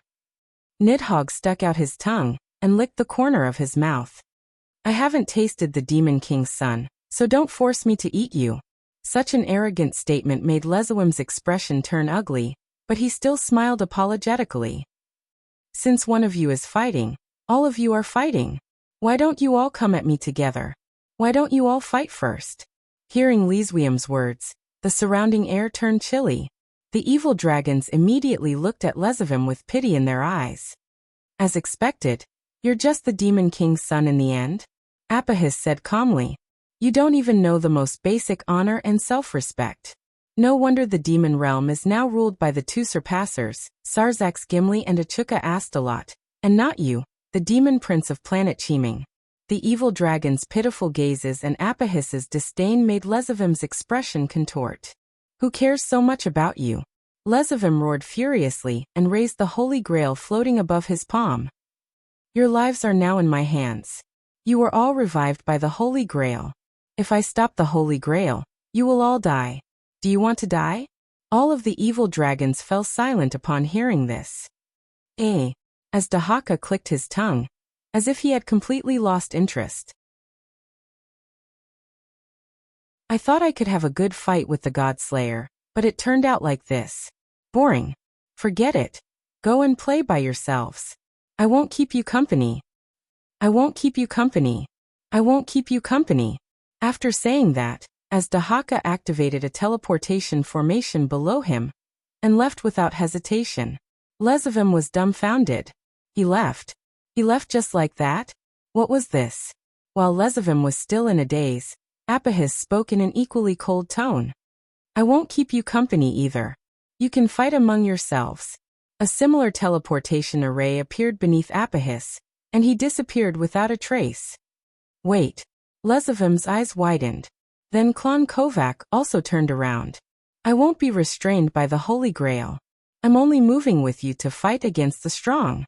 Since you can't satisfy me, I'll act on my own from now on.